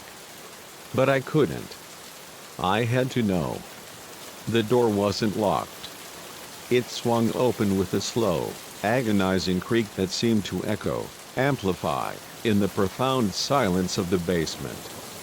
And there, in a room no bigger than a cramped closet, was a bed. A small, neatly made bed, its pristine white sheets a stark contrast to the surrounding gloom. And attached to the simple, wooden frame, restraints. Heavy, metallic restraints. I stumbled backward, a desperate gasp, my mind reeling, a frantic, terrifying carousel of grotesque possibilities. This wasn't just voyeurism. This was something far, far more terrible. Had old Jasper been kidnapping people? Holding them prisoner, chained in this secret, hidden room, their desperate pleas unheard? I ran up the stairs, my legs screaming in protest, taking them two at a time, my heart pounding so hard I thought it might burst out of my chest, a frantic drumbeat of terror. I had to get out. Had to call the police. But as I reached the very top of the stairs, my hand gripping the banister, I heard something that made my blood run cold, freezing it in my veins: the front door. It was slowly, agonizingly creaking open. I froze, utterly paralyzed, listening intently. Footsteps. Soft, deliberate footsteps, moving through the house below.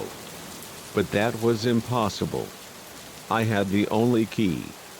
Unless Jasper Thorne wasn't as dead as everyone so conveniently thought. Panic, raw and unadulterated, surged through me, a suffocating, icy wave. I looked around frantically, desperately, for a place to hide, acutely, horrifyingly aware of the bitter irony. In a house filled to the brim with hidden surveillance equipment, I was now the one desperately trying not to be seen, the hunted. I ducked into a nearby closet, my body trembling uncontrollably, pulling the door closed just as the basement door, a heavy, wooden groan, creaked open below. Through a narrow crack in the closet door, a sliver of desperate vision, I could see a figure descending the stairs. It wasn't Jasper. This person was younger, their movements fluid, silent, predatory. A relative, perhaps. Someone who had inherited his grotesque legacy? I held my breath, pressing myself against the very back of the closet, trying desperately to become invisible. I could hear them moving around in the basement, a chilling, methodical process. And then, the unmistakable sound of computer equipment powering up, a low hum that vibrated through the floorboards. They were activating the surveillance system. Minutes stretched into what felt like an eternity, an agonizing, timeless void. I stood there, utterly motionless, barely daring to breathe, my mind racing, a frantic carousel of desperate questions. How was I going to get out of this? Even if I managed to sneak past them, to escape this immediate danger, they'd know. They'd know someone had been here. They'd see me on the cameras. Finally, after what seemed like an endless, agonizing wait, I heard them coming back up the stairs, their footsteps heavy, deliberate. They paused at the very top, and for a heart-stopping, terrifying moment, I thought they were going to check the closet, to uncover my hiding place. But then they moved on, their footsteps receding towards the front of the house, growing fainter. I waited, rigid with tension, until I heard the distinct sound of the front door closing, a final, definitive click, before I allowed myself to breathe again, a long, shuddering gasp. On shaky, uncertain legs, my muscles screaming in protest, I emerged from the closet. I had to get out of there. Had to report what I'd found, to expose this horror. But I knew I couldn't go to the police. Not yet. Whoever had just been here clearly had unhindered access to the house. They might even be working in horrifying collusion with the bank. I needed irrefutable proof. Moving as quietly, as stealthily, as I possibly could, I made my way back down to the basement, into the suffocating gloom. The computers were still on, their screens glowing with an eerie, sickly light, showing live feeds from every corner of the house, a chilling tableau of constant surveillance. I found a small USB drive, a desperate tool, in one of the drawers, and started copying files, frantically, as quickly as my trembling fingers would allow. It was as I was doing this, my heart hammering, that I noticed something chilling on one of the monitors. The feed from the camera hidden in the porch light showed a car pulling up outside. The very same car that had just left. They were coming back. I yanked the USB drive out of the computer, not waiting to see if the file transfer was complete. Abandoning caution in a surge of pure terror, I took the stairs two at a time, my lungs burning, my heart pounding in my ears, a frantic drumbeat of impending doom. I could hear the key in the lock, the metallic rasp, as I reached the very top of the stairs, the sound deafening in the silence. There was no time to think. No time to formulate a plan. I ran for the back door, fumbling wildly, frantically, with the lock, my fingers clumsy with terror. Behind me, I could hear the front door opening, a chilling, creaking sound, a silent promise of capture. With a final, desperate shove, a surge of adrenaline, the back door gave way, and I burst out, tumbling into the wild, overgrown yard, the cool night air a shocking, liberating slap. I didn't stop running, didn't dare to look back, until I reached my car, parked a block away, a small, inconspicuous sanctuary. As I sped away, my hand shaking violently on the steering wheel, I glanced in my rearview mirror. There was no sign of pursuit, no looming headlights. But I couldn't shake the suffocating feeling that I was still being watched, that unseen eyes were burning into my back.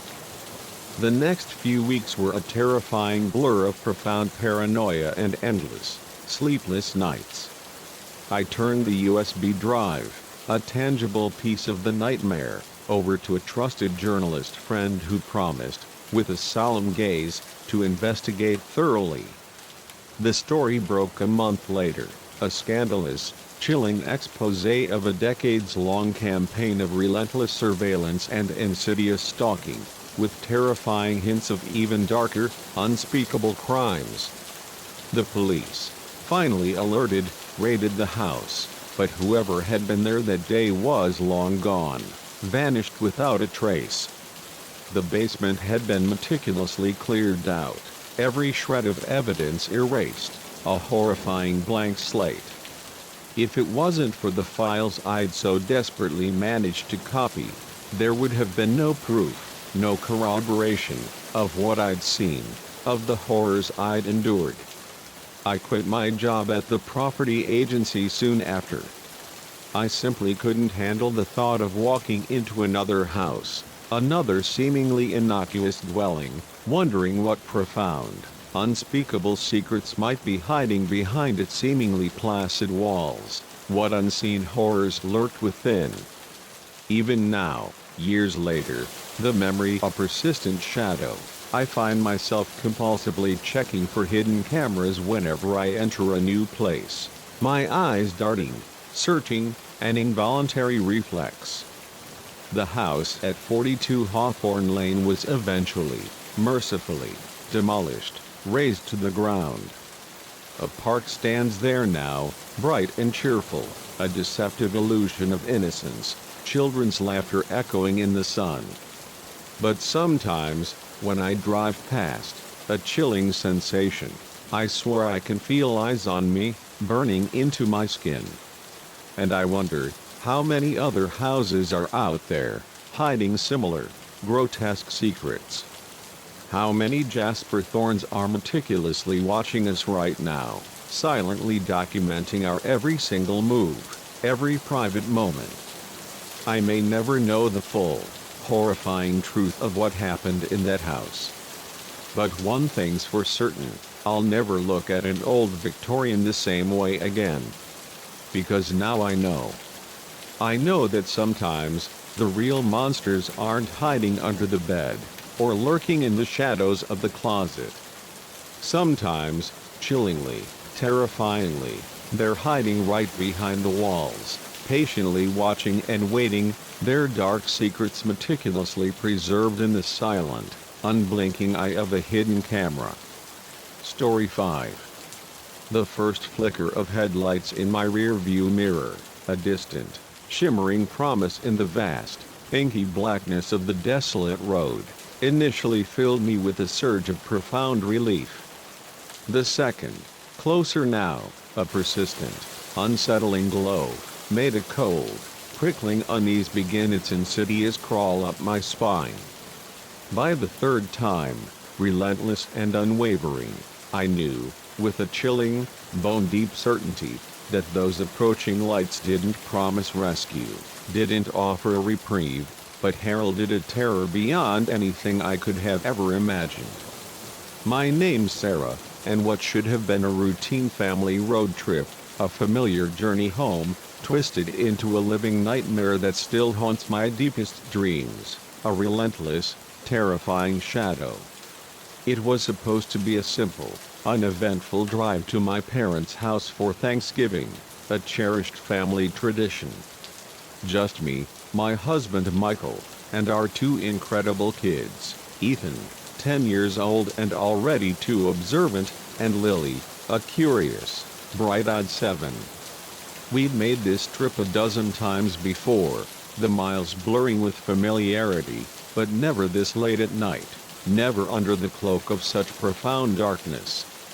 We'd gotten a late start, an unavoidable delay due to Michael's demanding work schedule, and by the time we hit the long, desolate stretch of rural Highway 27, a forgotten ribbon of asphalt between distant cities, it was well past midnight. The kids, thankfully, were deeply asleep in the back, their innocent forms huddled together, and Michael and I were taking turns driving, battling the insidious polo fatigue to stay alert, to remain vigilant. I was behind the wheel when it happened, an abrupt, jarring shift. One moment we were cruising along, the radio playing softly, a comforting, familiar hum, and the next, our car, with a choked, sputtering sound, began to slow, its momentum inexplicably dying. "What's going on?" Michael asked, jolting abruptly awake from his light doze, his voice thick with sleep and sudden alarm. I frowned, a deep line between my brows, pressing the gas pedal harder, my foot urging the unresponsive machinery. But the car continued to decelerate, inexorably, relentlessly. "I don't know," I murmured, my voice tight with burgeoning fear. "Something's wrong." We coasted to a grinding halt on the desolate shoulder of the road, the oppressive darkness pressing in around us, thick and suffocating, swallowing us whole. Michael desperately tried to restart the car, twisting the key in the ignition, but the engine just made a sad, defeated clicking noise. "Damn it," he muttered, his frustration raw, pulling out his phone. No signal, of course. I felt a tight knot of cold unease forming in my stomach, growing tighter with each passing second. We were miles from anywhere, a desolate, isolated stretch of nothingness, with no conceivable way to call for help, utterly cut off. The empty highway stretched out in both directions, a black ribbon disappearing into the inky, overwhelming night, devoid of any other life. That's when I saw the first glimmer of headlights, a distant, shimmering promise, in the rearview mirror, behind us. Relief, a profound, overwhelming wave, washed over me, a desperate surge of hope. Someone was coming. We'd be okay. "Look," I said to Michael, my voice strained with relief, pointing a trembling finger. "Maybe they can help." We quickly got out of the car, our movements stiff with cold and fear, waving our arms frantically, desperately, trying to flag down the approaching vehicle, a distant, glowing beacon. But as it drew closer, something felt profoundly, terrifyingly off. The headlights were too bright, impossibly bright, too high off the ground, an unnatural height. And they were moving erratically, unnervingly, swerving subtly from side to side, a grotesque, drunken dance. The knot in my stomach tightened, constricting my breath. Something wasn't right. Something was terribly, horribly wrong. Just as the vehicle, a colossal, undefined shape, was about to reach us, it suddenly swerved sharply, a violent, unexpected movement, speeding past us in a deafening rush of wind and sound, disappearing into the inky, overwhelming night, leaving only a lingering phantom of terror. "What the hell?" Michael said, his voice raw with disbelief, staring after the vanished vehicle. Before I could even begin to respond, more headlights appeared, approaching from the opposite direction this time, a fresh, terrifying wave. This time, it was a normal-looking sedan, its familiar form a temporary relief. It slowed as it neared us, and an older man, his face etched with concern, rolled down his window. "You folks okay?" "Our car broke down," I explained quickly, my words tumbling out in a frantic rush. "Do you have a phone we could use to call for help?" The man's expression subtly changed, shifting from genuine concern to a sudden, profound fear, a chilling transformation. "You need to get out of here. Now." "What? Why?" Michael asked, confused, his brow furrowed. The man glanced nervously down the desolate road, his eyes wide with a chilling apprehension. "There's been talk of things happening on this stretch of highway. People going missing. Strange lights. What you don't want to be out here after dark." A cold, sharp chill ran down my spine, an icy spear of dread. "What do you mean, things?" I pressed, my voice a shaky whisper. The man was already rolling up his window, his movements frantic. "I'm sorry. I can't stay. Good luck." And with that, he sped off, his taillights receding into the oppressive darkness, leaving us utterly, terrifyingly alone once more. Michael and I shared a long, silent look, our faces etched with disbelief and a rapidly escalating, profound fear. What had the man meant?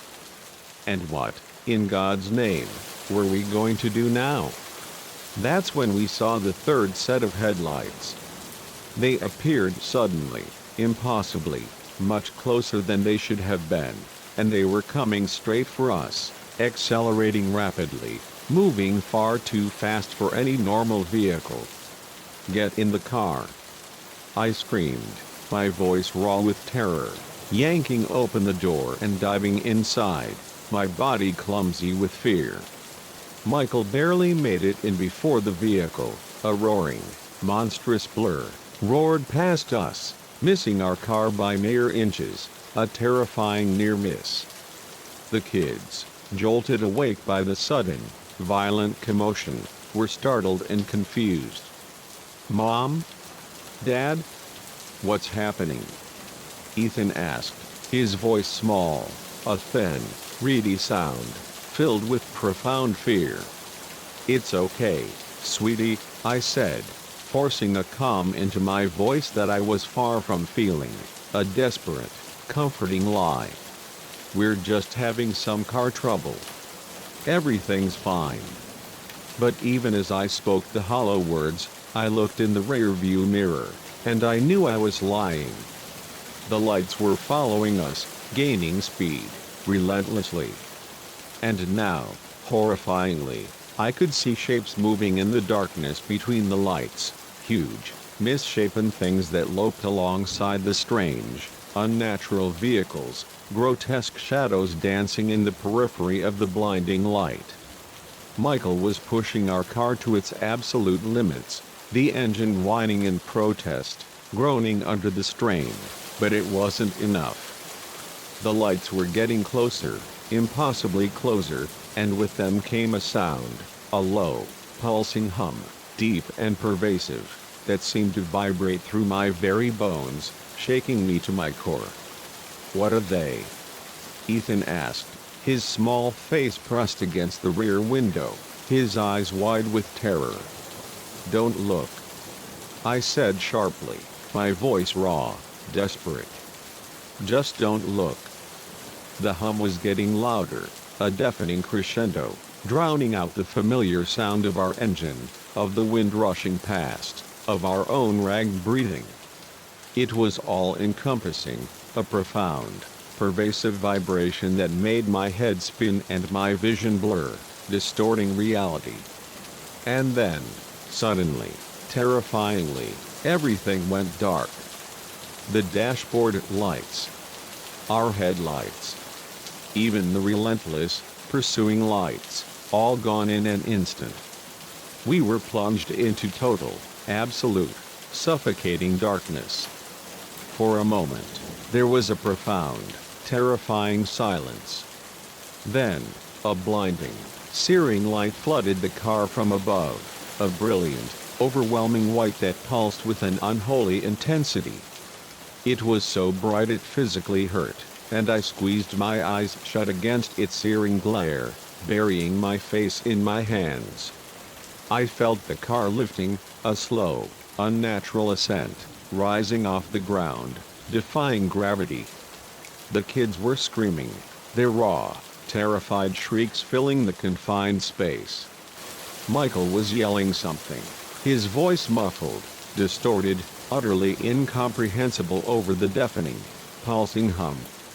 My ears popped violently as we ascended, and I felt an immense, crushing pressure on my chest, making it excruciatingly hard to breathe, suffocating me.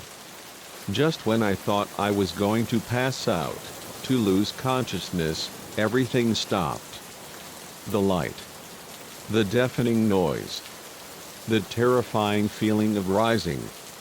It all ceased in an instant. I opened my eyes slowly, hesitantly, blinking against the sudden, disorienting return to darkness. We were back on the road, our car idling quietly, impossibly, as if nothing, absolutely nothing, had happened. The highway stretched out before us, empty and normal, a deceptive ribbon of asphalt. Is everyone okay?" I managed to ask, my voice hoarse, raw with terror and disbelief. There were shaky, whispered affirmatives from Michael and the kids. We all seemed to be physically unharmed, but profoundly, irrevocably shaken, our nerves frayed, our minds reeling. "What happened?" Ethan asked, his voice still small and trembling. "Were those aliens?" "I don't know, honey," I said honestly, my voice thick with unspoken fear. "I really don't know." We drove in profound, oppressive silence after that, all of us jumping at every innocent set of headlights we saw in the distance, each one a potential threat. But nothing unusual happened for the rest of our agonizing journey. We made it to my parents' house just as the first faint blush of dawn was rising over the horizon, exhausted, profoundly confused, and forever changed. In the days that followed, a blur of restless nights and anxious days, we desperately tried to make sense of what had happened, to rationalize the impossible. We searched online for reports of similar incidents, for any concrete evidence, any shred of corroboration, but found nothing. The stretch of highway where it had occurred did, however, have a local history of strange occurrences, whispered tales of inexplicable events, but nothing as extreme, as terrifying, as what we'd experienced. We debated, endlessly, whether to report it to the authorities. But in the end, we decided against it. Who would believe us? We had no proof. No tangible evidence of what we'd seen and experienced. And we knew the likely outcome, dismissal, perhaps even ridicule.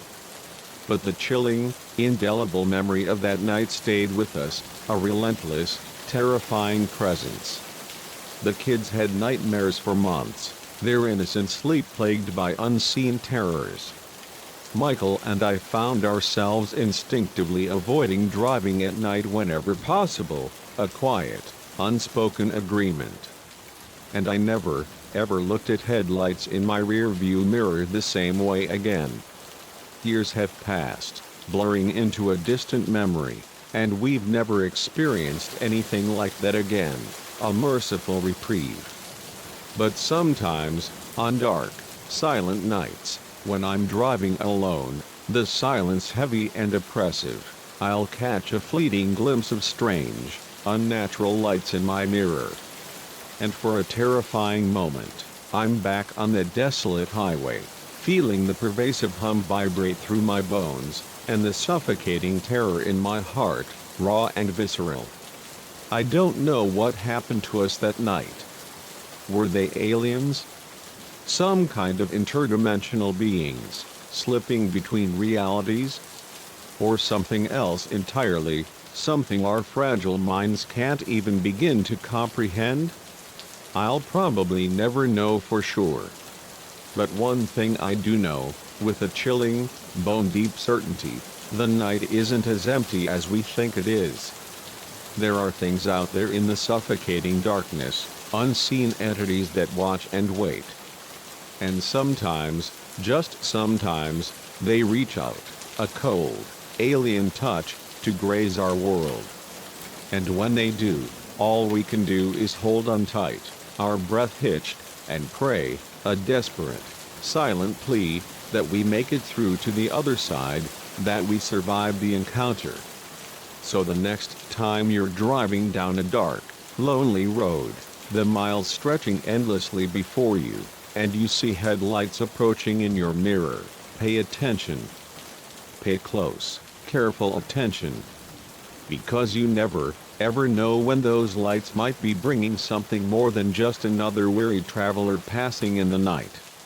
It might be something ancient, something hungry, something terrifyingly real. Story 6. The moment I saw the first drop of blood, a stark, crimson stain against the gleaming, polished floor of the deserted food court, I knew, with a sickening lurch, that this night shift would be unlike any other. What had begun as a routine, monotonous cleanup in an eerily empty mall quickly spiraled into a heart-pounding, desperate game of cat and mouse with a relentless killer who was still, chillingly, lurking somewhere within the vast, silent building. My name's Carlos, and I've been working as a janitor at Redwood Mall for the past 3 grueling years. Night shifts were usually quiet, predictable affairs, just me, my trusty mop, and the occasional, distant silhouette of a security guard making their rounds, a silent patrol. But that night, that ordinary Tuesday, everything shattered. It was a Tuesday, typically our slowest day, a ghost town after dark. I'd started my shift promptly at 10 p.m., just after the last of the stragglers from the cinema had finally shuffled out, their hushed conversations fading into the night. The mall always felt profoundly different at night, transformed, like a sleeping giant, vast and empty. The hollow echoes of my own footsteps in the cavernous, silent corridors, the low, relentless hum of the air conditioning system, the occasional, unsettling flicker of a dying fluorescent light tube, it all conspired to create an atmosphere that was both strangely peaceful and subtly, profoundly eerie. I was making my way methodically through the food court, my mop gliding over the polished tiles, meticulously wiping down tables and chairs, when I first noticed it. A small, dark, glistening spot on the gleaming floor near the burger barn, an ominous imperfection. At first, my tired mind, desperately clinging to normalcy, dismissed it as just a spilled drink, a sticky residue left behind by a careless customer. But as I drew closer, my stomach dropped, a cold, sickening lurch. It was blood. Undeniably blood. My first, desperate thought was that someone had simply cut themselves, a minor injury, and hadn't noticed, leaving a faint, crimson trail. It happened sometimes, a shopper with a small cut, unknowingly leaving a path of droplets without realizing their silent testament.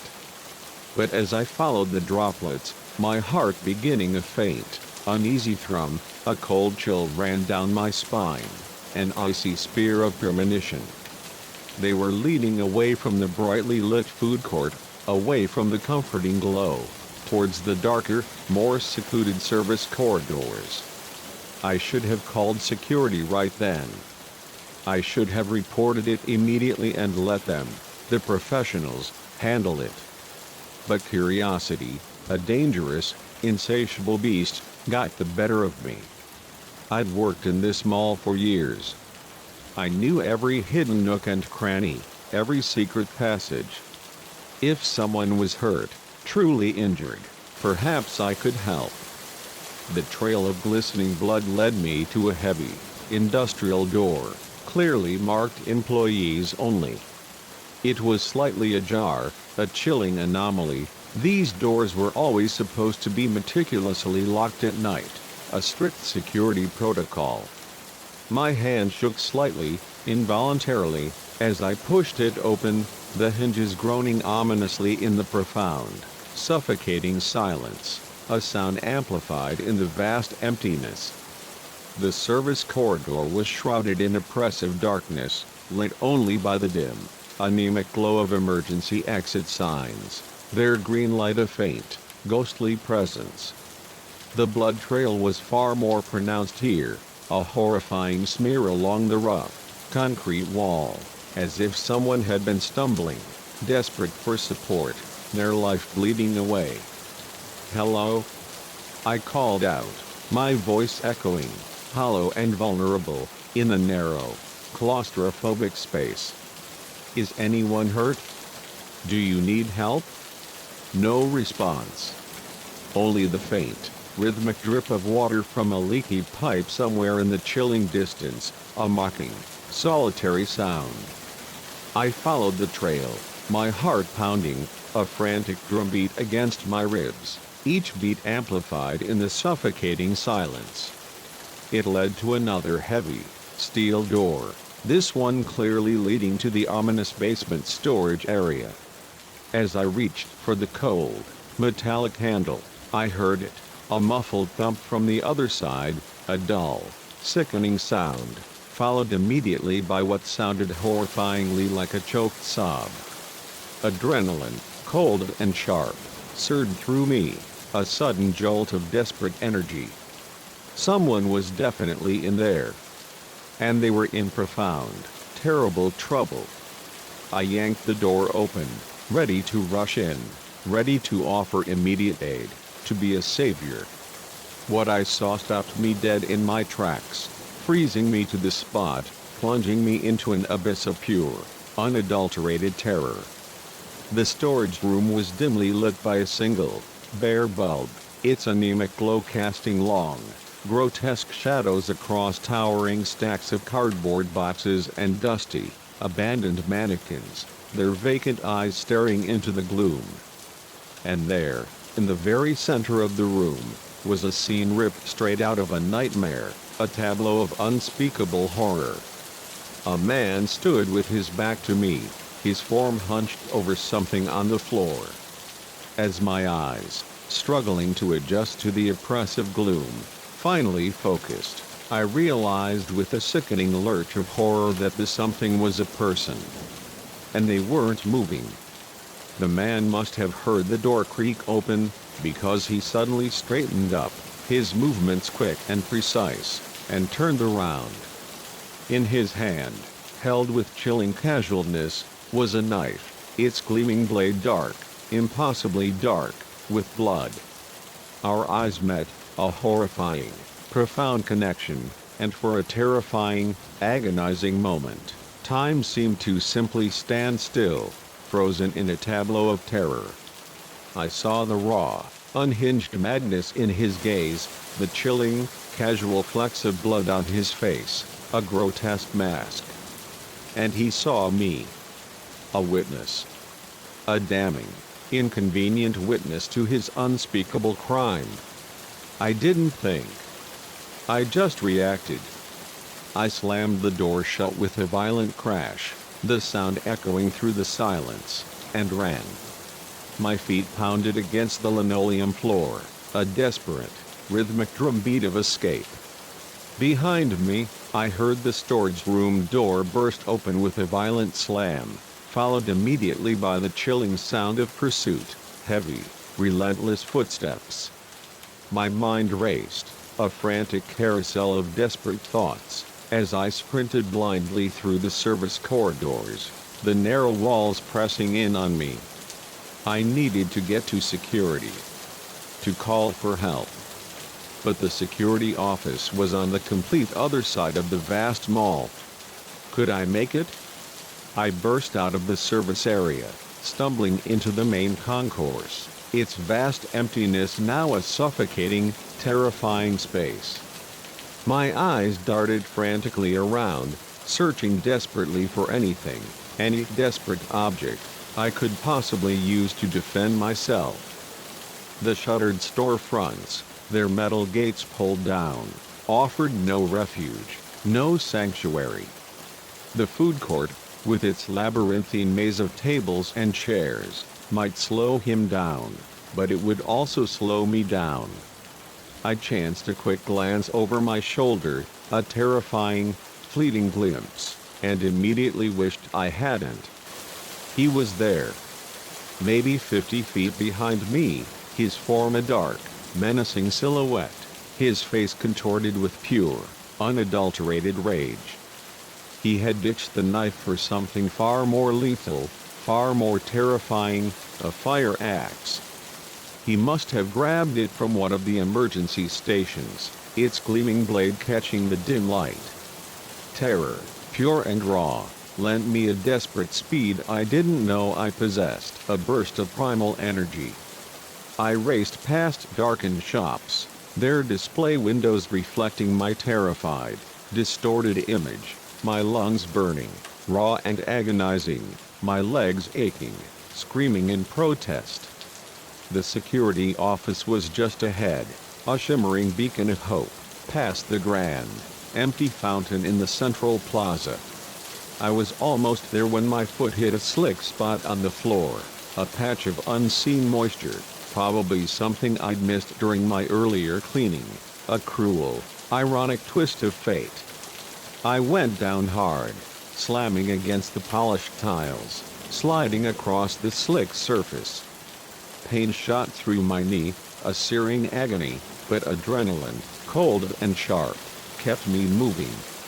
I scrambled to my feet, limping now, but still pushing forward, a desperate, agonizing crawl. The security office door. It was locked. Of course, it was locked. Why wouldn't it be? I pounded on it, frantically, desperately, screaming for help, my voice raw and broken. But I knew, with a sickening certainty, it was useless. The night guard, Dave, was probably on his rounds, a distant, unaware figure. Who knew how long it would be before he came back, before he stumbled upon this nightmare? I turned my back, pressing myself hard against the unyielding door, a desperate attempt at a shield, to face my relentless pursuer. He had slowed to a walk now, a deliberate, predatory stalk, a twisted, chilling smile playing on his lips. He knew. He knew he had me cornered. Please. I gasped, my voice then, reedy, holding up my trembling hands, a gesture of desperate surrender. You don't have to do this. He laughed. A chilling, disembodied sound that echoed through the vast, empty mall, amplifying into a cacophony of madness. Oh, but I do, he said, his voice surprisingly calm, almost conversational. chilling in its casual cruelty. Can't leave any witnesses, you understand. He raised the axe, its gleaming blade catching the faint light, held aloft like a grotesque trophy, and I squeezed my eyes shut, bracing myself, my body rigid, for the inevitable, bone-shattering impact. But it never came. Instead, I heard a loud, sickening thwack, a heavy, blunt sound, followed immediately by a sharp grunt of pain.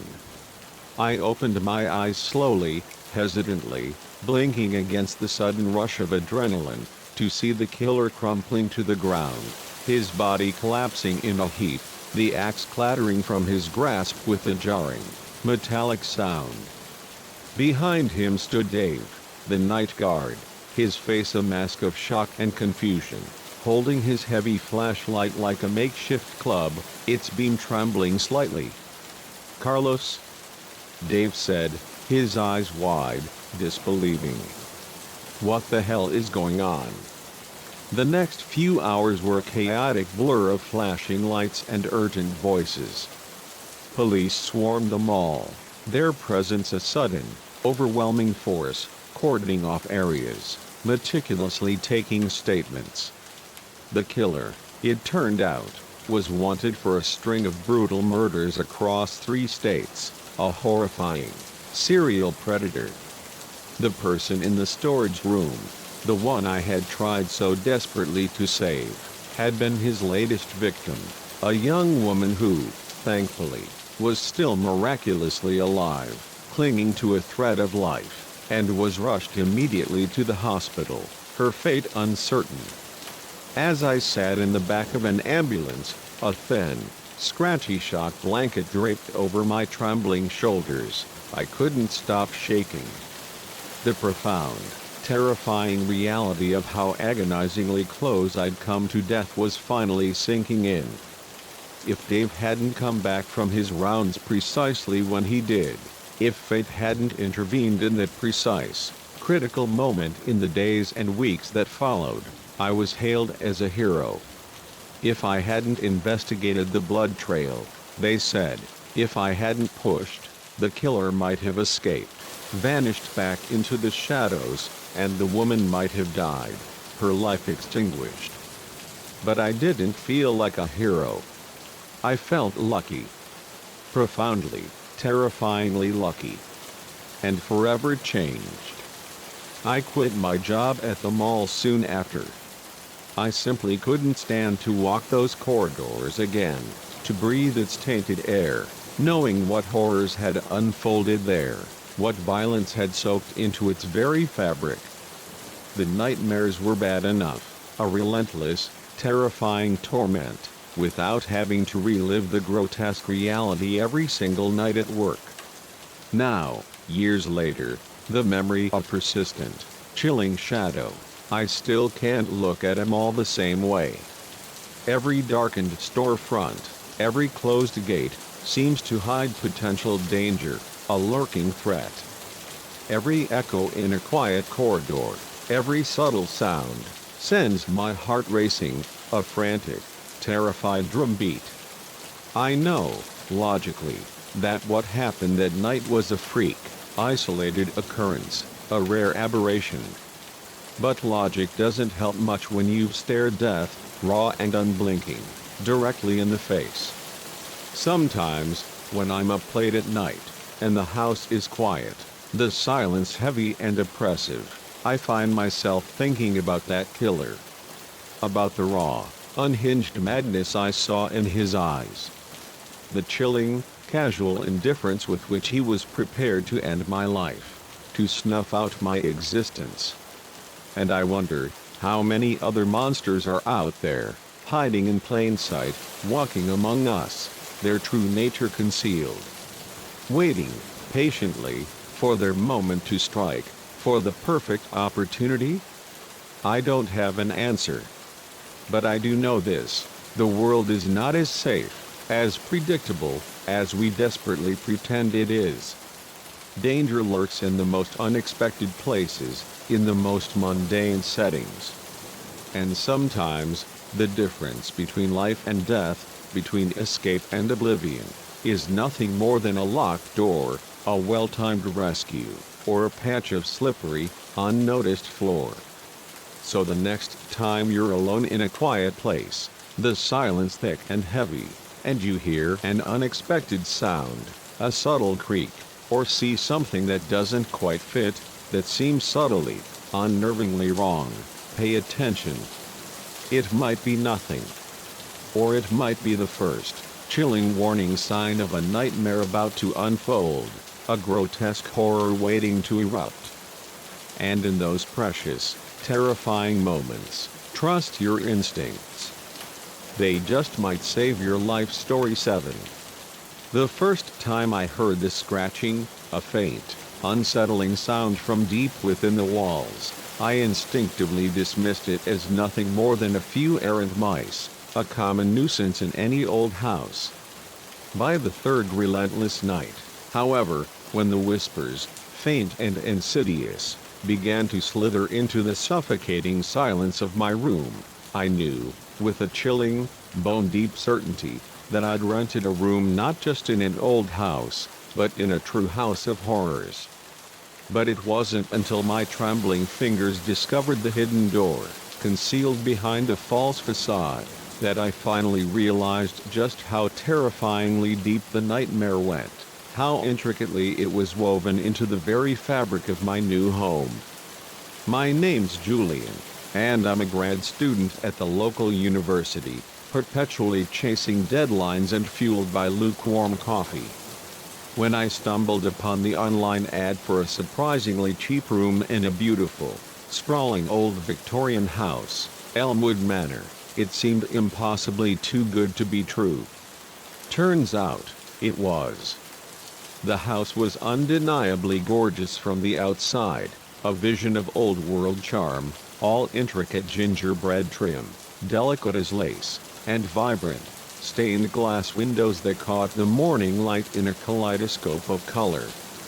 The landlord, Mr. Abernathy, was a soft-spoken, seemingly kindly older man with eyes that crinkled at the corners and a gentle, reassuring smile. He led me on a tour, his voice a low murmur, pointing out the gleaming original hardwood floors and the exquisite, intricate moldings that adorned every ceiling, a testament to bygone craftsmanship. The room he offered, tucked away at the back, was spacious and bright, with a wide bay window overlooking a meticulously kept, blooming garden. "It's perfect," I exclaimed, a genuine surge of excitement, already imagining my countless textbooks lining the elegant, built-in shelves. "When can I move in?" Mr. Abernathy's smile widened, a fleeting, almost imperceptible shift. "How about today?" I should have wondered why he was so incredibly eager to rent the room so quickly. I should have questioned why the rent was so inexplicably low for such a beautiful, imposing space. But I was far too excited, too swept up in my sudden, miraculous stroke of luck, to question anything. The first few days were idyllic. I settled in, unpacked my meager belongings, started my classes, immersing myself in the comforting routine of academia, and genuinely enjoyed the profound quiet of the old house. There were a few other tenants, I knew, a young couple occupying the second floor, their muffled voices occasionally drifting through the ceiling, and an elderly woman, a quiet presence, residing in the attic apartment. But I rarely saw them, our paths seldom crossing. It was on the fourth night, a seemingly ordinary night, that things started to subtly, unnervingly shift, to devolve into something truly weird. I was up late, hunched over my laptop, diligently studying for an upcoming exam, when I heard it, a soft, almost imperceptible scratching sound, emanating from deep within the wall beside my bed. I immediately figured it was mice, a common, if annoying, occurrence, and made a mental note to tell Mr. Abernathy in the morning, a mundane, dismissive thought, But the next night, the scratching was louder, more insistent, more profoundly disturbing. And it wasn't just coming from one isolated spot. It seemed to be moving, insidiously, through the very walls themselves, circling my room, a relentless, unseen presence. I tried desperately to ignore it, to drown out the unsettling sounds, cranking up my music until the bass vibrated through the floorboards, a futile attempt to reclaim some semblance of peace. On the sixth night, however, the whispers began. At first, I desperately tried to convince myself it was just the wind, a trick of the old house, or maybe the ancient pipes settling, their groans echoing through the walls. But as I lay rigidly in bed, straining every nerve ending to hear, I could make out distinct words. Fragments of sentences. Too quiet to fully understand, a ghostly murmur, but undeniably, horrifyingly, human voices. I finally confronted Mr. Abernathy the next morning, my voice tight with unspoken fear. "Is this house haunted?" I asked, feeling utterly, profoundly silly even as the words left my lips. He looked at me with a practiced, feigned concern, his brow furrowed. "Haunted? No, no. This is a very old house, though. It makes all sorts of noises. Nothing to worry about." But I was worried. Deeply. Profoundly. The scratching and the whispers continued, relentlessly, every single night, growing louder and more frequent, a chilling crescendo of unseen tormentors. I started having profound trouble sleeping, my nights plagued by restless anxiety, jumping at every subtle creak, every groan of the old house settling, each sound amplified into a terrifying premonition. It was during one of these endless, sleepless nights that I made the horrifying discovery that would irrevocably change everything, shattering my perception of reality. I was pacing my room, a frantic, caged animal, trying desperately to pinpoint the exact source of the insidious sounds, when I noticed something profoundly, disturbingly odd about the built-in bookshelf that lined one wall. One section, a seemingly innocuous row of books, seemed to stick out subtly, unnervingly, more than the rest. My heart pounding, a frantic drumbeat against my ribs, I ran my trembling fingers along the edge of the shelf. There was a small groove, almost invisible unless you were meticulously looking for it, a hidden seam. I pressed it, tentatively, and with a soft, ominous click, the entire section of shelving, a perfectly camouflaged facade, swung outward, revealing a gaping, inky black passageway hidden directly behind it. I stood there, frozen, utterly paralyzed by shock, staring into the impenetrable darkness, a yawning abyss. The whispers, which had been a constant, insidious background noise, suddenly, terrifyingly, stopped. The silence that followed was deafening, a suffocating void that pressed in on me, amplifying my own ragged breathing.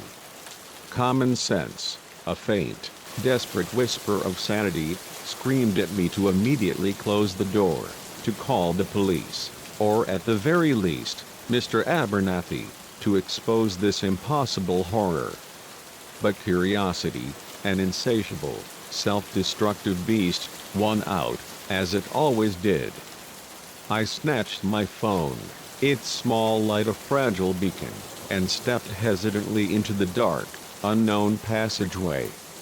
The air was stale and musty, thick and heavy with the cloying scent of age and decay, a smell of forgotten horrors. The passage was narrow, claustrophobic, forcing me to turn sideways in some spots, my body brushing against rough, unseen surfaces. It curved through the very heart of the house, and I realized with growing, chilling unease that it ran directly behind all the walls, a hidden, insidious network, allowing someone, some unseen entity, to move unseen, unheard, throughout the entire sprawling building. As I moved deeper into the hidden, twisting labyrinth of passages, the whispers started again. They were clearer now. More distinct. More terrifyingly coherent. I could make out actual phrases, chilling words: "She's here. Fresh blood. The master will be pleased." I wanted to run. To flee. To scramble back to the illusory safety of my room, to bolt the hidden door forever. But I was lost. Hopelessly lost in the disorienting maze of passages, each turn looking exactly the same as the last in the dim, anemic light of my phone's beam. Then I saw it, a faint, ethereal glow, a beacon of ominous light, up ahead. I moved towards it, drawn irresistibly despite my overwhelming fear, like a moth to a deadly flame. The passage opened into a small, circular room, shrouded in perpetual gloom, lit only by the flickering, dancing light of countless candles, their flames casting grotesque, shifting shadows on the walls. The walls themselves were covered in strange, intricate symbols, painted in what looked disturbingly like dried blood, and in the very center stood an altar of some kind, ancient and crude, its surface stained dark with what I prayed, with every fiber of my being, wasn't blood. But it was what I saw next that made my blood run cold, freezing in my veins, plunging me into an abyss of pure, unadulterated terror. Pinned to one rough, damp wall were dozens upon dozens of photographs. And I recognized the people in them. The other tenants. Myself. All of us, caught and candid, horrifying glimpses, going about our daily, mundane lives, utterly unaware that we were being meticulously, relentlessly watched, our every move observed. I backed away, my heart pounding, a frantic drumbeat so loud I thought it might burst out of my chest, so loud I was sure it could be heard for miles. But as I turned to flee, to escape this nightmare, I found my exit brutally blocked. Mr. Abernathy stood there, his imposing figure filling the narrow opening. But he wasn't the kindly old man I'd met, the benign landlord. His eyes were dark, profoundly pupil-less voids, twin abysses of malevolence, and his gentle, reassuring smile had transformed into a grotesque, chilling rictus grin, revealing rows of sharp, pointed teeth, impossibly long and keen. "Welcome, Julian," he said, his voice a harsh, rasping growl that bore no resemblance to his usual soft tones, a sound scraped from the very pit of hell. "We've been waiting for you to join us." I didn't think. I just reacted. I shoved past him, using the element of pure, desperate surprise to my advantage, a sudden, violent burst of adrenaline-fueled strength. I ran blindly through the passages, a headlong, frantic flight, no longer caring about the direction, no longer seeking a way out, just desperate, agonizingly desperate, to get away, to escape. I could hear them behind me now, a horrifying symphony of pursuit, not just Mr. Abernathy, but others, countless others. The whispers had become shouts, echoing off the damp, unseen walls, inhuman shrieks of rage and hunger, and the terrifying sound of many feet pounding, relentlessly, after me. Just when I thought my lungs would burst, when my legs felt like leaden weights, I burst through an opening, tumbling out onto the familiar floor of my room. I'd somehow, miraculously, found my way back. Without hesitation, without a second thought, I slammed the hidden door shut, its heavy wood groaning in protest, and pushed the colossal, heavy dresser in front of it, a desperate, futile barrier. I didn't stop to grab anything, not my phone, Not my keys, not my wallet. I ran out of the room, down the grand, echoing stairs, and out of the house, into the cold, liberating night. I didn't stop running, didn't dare to look back, until I reached the campus police station, gasping for breath, my body trembling violently, my mind a swirling vortex of terror and disbelief. They didn't believe me, of course. When they dutifully went to investigate, their faces etched with professional skepticism, they found nothing. No hidden passages. No candlelit altar room. No evidence, not a single shred, of anything unusual. Mr. Abernathy, a master of deception, played the part of the concerned, baffled landlord perfectly, even suggesting that perhaps I'd had some sort of vivid, stress-induced nightmare, a convenient lie. But I knew. I knew what I'd seen. What I'd heard. I moved out that very same day, abandoning most of my belongings, unable to bear the thought of returning to that cursed room, to face that deceptively ordinary bookshelf and the unspeakable horrors that lurked behind it. In the weeks that followed, a blur of restless nights and waking nightmares, I desperately tried to find out more about Elmwood Manor and its chilling, hidden history. I discovered that it had been built in the late 1800s by a man widely rumored to be deeply involved in occult practices, whispered dark arts. Over the years, there had been numerous disappearances mysteriously connected to the house, tenants who had simply vanished without a trace, their lives swallowed by the manor's secrets. I went to the police again, armed with this disturbing information, but they dismissed it as urban legends and mere coincidences. Without any concrete, tangible evidence, there was simply nothing they could do. So now, I'm left with nothing but my agonizing memories and my profound, persistent fears. I've moved to a new city, a fresh start, begun a new program at a different university, a desperate attempt to outrun the past. But I can't shake the suffocating feeling that it's not over.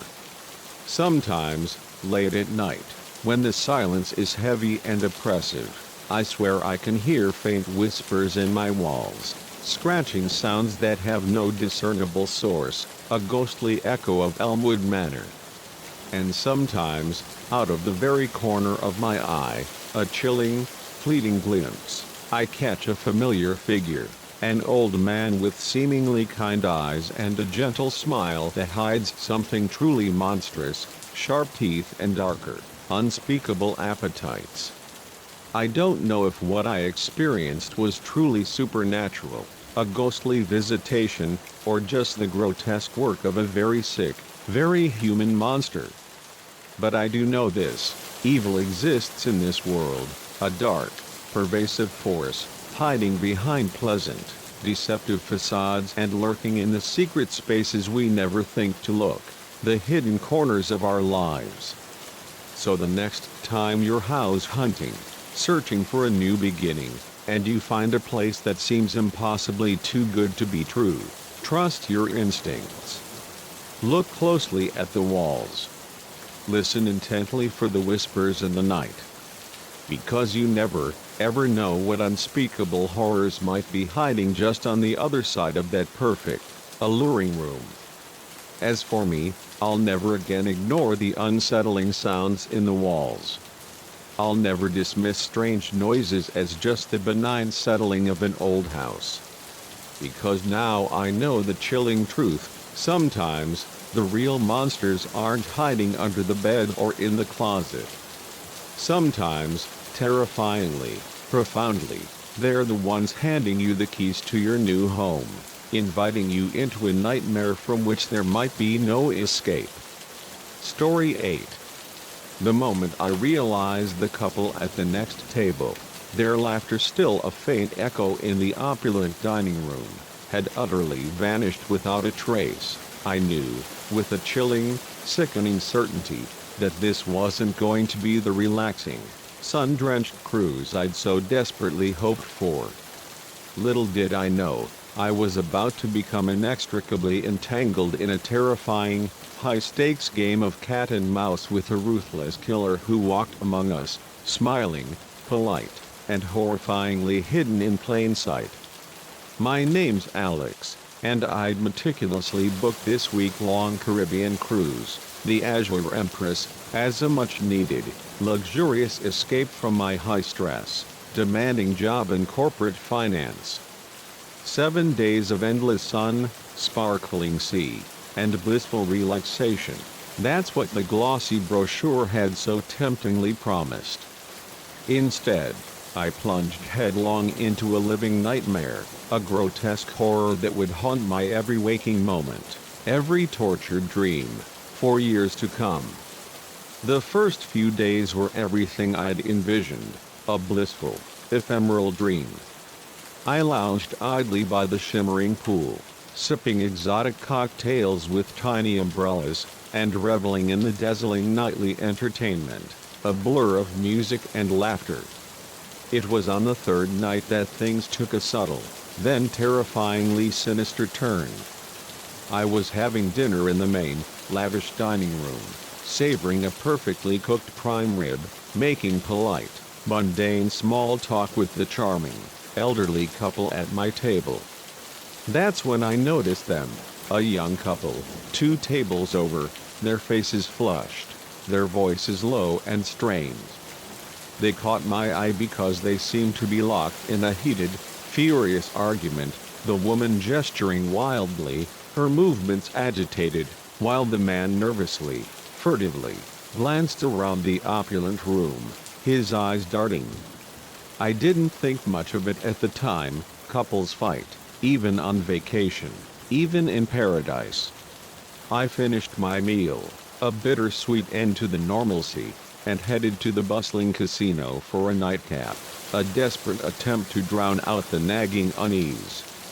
It was the very next morning, at the sprawling breakfast buffet, when I realized something was profoundly, terrifyingly off. The young couple's table was utterly empty, their chairs pushed in neatly, impeccably, as if they had never, ever been there. I scanned the vast, bustling room, my eyes frantically darting, thinking perhaps they'd simply moved, found a new spot. But there was no sign of them anywhere. "Excuse me," I asked our waiter, my voice probably a bit too eager, a little too strained. "The couple that was sitting there last night, have you seen them?" The waiter looked at me, his brow furrowed in genuine confusion. "I'm sorry, sir, but that table was empty last night. No one's been assigned there yet." A cold, sharp chill, an icy spear, ran down my spine. I knew what I'd seen. They had been there, arguing. Their hushed, heated tones still echoing faintly in my memory. I couldn't have imagined it. Throughout the day, as the sun shone mockingly bright, I kept a vigilant, desperate eye out for the couple, my gaze scanning every face, every corner of the ship. But they were nowhere to be seen. It was a big ship, sure, a floating city, but not that big. People didn't just vanish into thin air on cruise ships, did they? That evening, a gnawing dread tightening its grip, I overheard a hushed conversation at the gleaming, polished bar that made my blood run cold, freezing in my veins. "Did you hear?" one woman whispered conspiratorially to her friend, her voice low and grave. "Another couple's gone missing. That's 3 now." My head snapped up, my attention immediately seized. "Excuse me," I said, probably a bit too eagerly, too frantically, drawing curious stares. "Did you say people have gone missing?" The women looked at me, then at each other, a quick, nervous glance, their faces betraying a shared apprehension. "It's probably nothing," the first woman mumbled, dismissing me with a wave. Just rumors, you know how people talk on these ships. But I could see the raw, unadulterated fear in their eyes. This wasn't just idle gossip. This was a chilling, escalating truth. I spent the rest of the night discreetly asking around, a clandestine investigation, meticulously piecing together the horrifying story. Over the past 2 days, 3 couples had seemingly vanished into thin air, leaving no trace. No one had seen them disembark at any of the ports of call. Their opulent cabins had been found utterly empty, beds unslept in, untouched. Their possessions, their entire lives, left haphazardly behind, a chilling testament to their abrupt disappearance. The ship's staff was infuriatingly tight-lipped about the entire affair, their faces blank masks of professional indifference. When I desperately tried to ask a stern-faced security officer about it, he brushed me off with a practiced, rehearsed speech about passenger privacy, his voice devoid of emotion. That night, sleep was an impossible luxury. My mind raced, a frantic carousel of terrifying possibilities, desperately trying to make sense of it all. I found myself wandering the ship's deserted decks in the early hours of the morning, the cool, salty sea breeze a welcome, shocking embrace against my feverish face. That's when I saw him. A man. His form bulky, struggling with immense effort, trying to lift something heavy, impossibly heavy, over the ship's railing. Something that looked disturbingly, unequivocally like a body bag. I instinctively ducked behind a lifeboat, my heart pounding, a frantic drumbeat against my ribs, so loud I was sure he could hear it. The man heaved, a grunt of exertion, and there was a sickening splash as whatever grotesque burden he'd been carrying hit the dark, churning water below. He looked around furtively, a quick, scanning glance, then hurried away, dissolving into the shadows. I waited, rigid with tension, until I was absolutely certain he was gone before I dared to move. My hands were shaking violently, uncontrollably, as I pulled out my phone, a desperate lifeline, to call ship security. But as I dialed, a hand, cold and firm, clamped over my mouth, muffling my desperate gasp. "I wouldn't do that if I were you," a low, chilling voice hissed directly into my ear. I felt the cold, unyielding press of metal against my back. A knife. I was marched, my body rigid with fear, back to my cabin, my captor's hand never leaving my mouth, a constant, suffocating threat. Once inside, he spun me around violently, and I got my first good, horrifying look at him. He was one of the ship's officers. His pristine uniform, neat and pressed, seemed to mock the chilling truth of his nature. "You saw something you shouldn't have," he said, his voice eerily, unnervingly calm, a flat, emotionless tone. "Now we have a problem." "Who are you?" I managed to ask, my voice a shaky, reedy whisper, barely audible. "What have you done with those couples?" He smiled. A wide, unnatural smile that didn't reach his cold, dead eyes, leaving them empty, devoid of warmth. "Let's just say I'm cleaning up some of the ship's undesirable elements. Can't have anything ruining the crew's experience, can we?" My mind reeled, a dizzying, disorienting spin. This man, this officer, sworn to protect the very passengers he was now systematically murdering, was behind the disappearances. But why? "You're insane," I said, my voice raw with disbelief, backing away until my back hit the cold, unyielding wall of the cabin. "You can't just make people disappear. Someone will notice." He laughed. A chilling, disembodied sound that echoed, hollow and mocking, in the small, confined space. People disappear all the time. Accidents happen at sea. It's tragic, really. But life goes on. And the cruises, they keep sailing. I realized, with a sickening lurch of horror, that this wasn't new to him. This was a practiced, chilling routine. How long had this been going on? How many innocent people had vanished without a trace on his watch?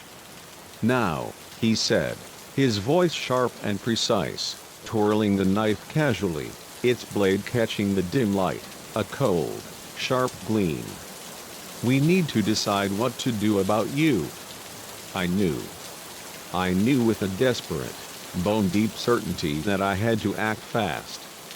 If I didn't do something, anything, I'd be the next body going over the railing, swallowed by the indifferent sea. I glanced around frantically, desperately, for anything, any desperate object I could possibly use as a weapon. That's when the ship's horn blasted, a deafening, jarring roar that vibrated through the very hull of the ship, startling us both, a sudden, unexpected salvation. In that split second of profound distraction, that precious, fleeting moment, I made my desperate move. I grabbed the heavy lamp from the bedside table, its base cold and solid, and swung it with all my might, a desperate, primal scream of effort. It connected with his head with a sickening, wet crunch, a dull, sickening sound. He went down hard, his body collapsing in a heap, the knife clattering to the floor with a jarring, metallic sound. I didn't wait to see if he was out cold, if he was truly incapacitated. I ran. I burst out of my cabin, sprinting desperately down the corridor, towards the main deck, towards the promise of escape. I had to find help. Had to tell someone, anyone, what was happening, what grotesque horrors were unfolding on this ship. But as I ran, a cold, horrifying truth slammed into me. I didn't know who I could trust. If one officer, a man I had briefly spoken to, was involved, there could be others.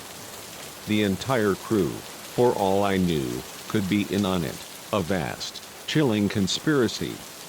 I made it to the purser's desk, gasping for breath, my lungs burning, my body trembling violently.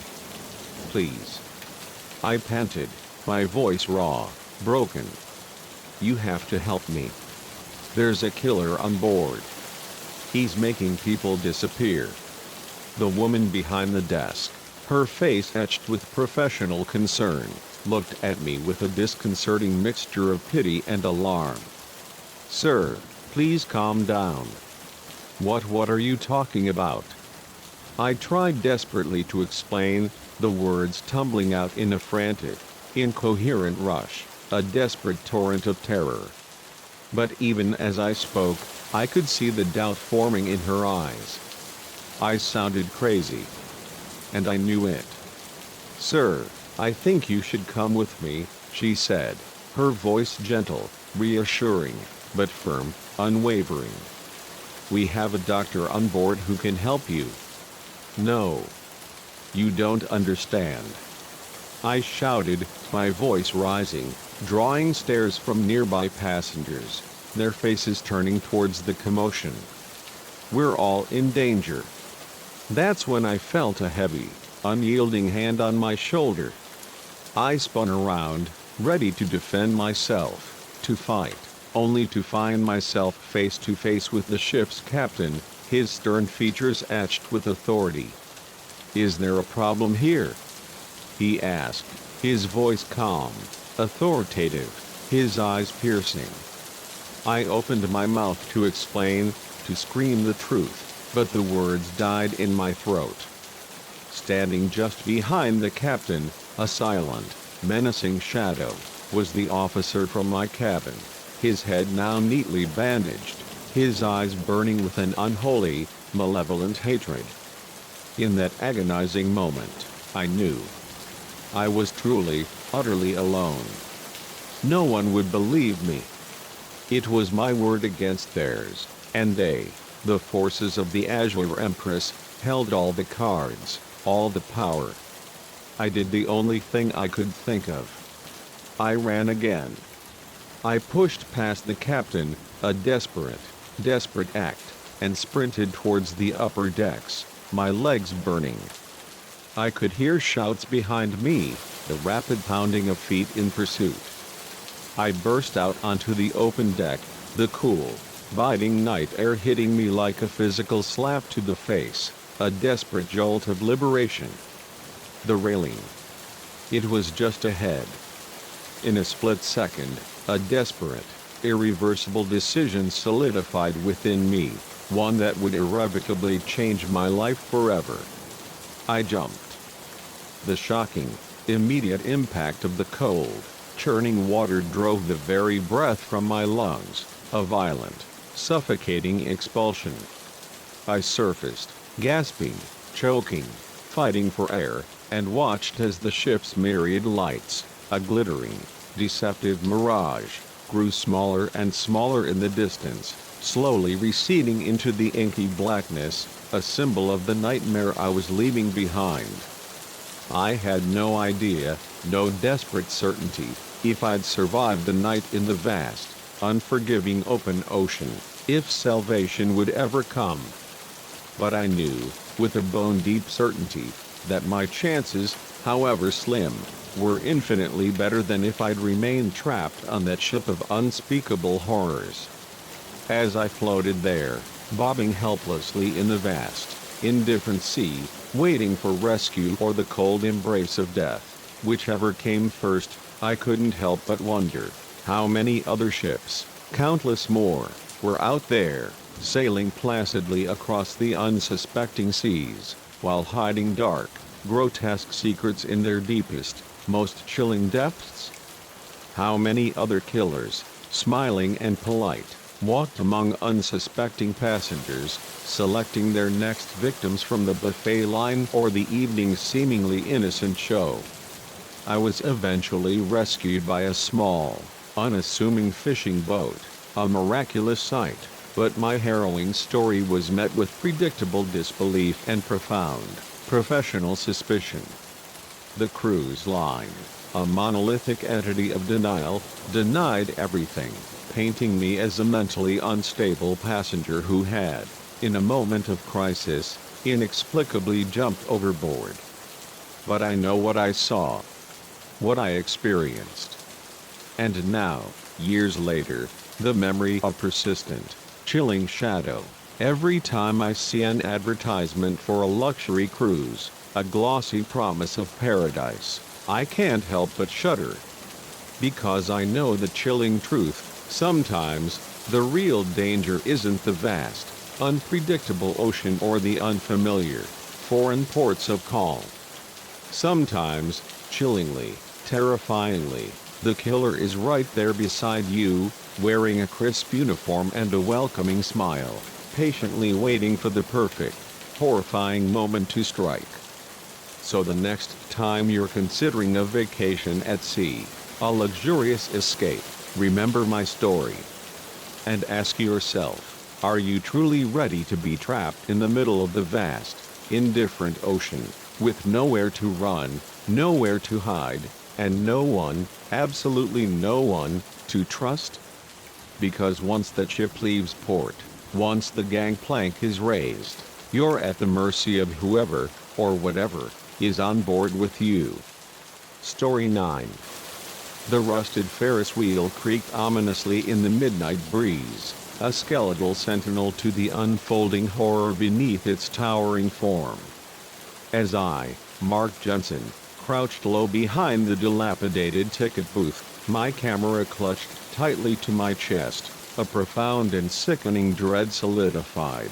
I wasn't just documenting an abandoned amusement park.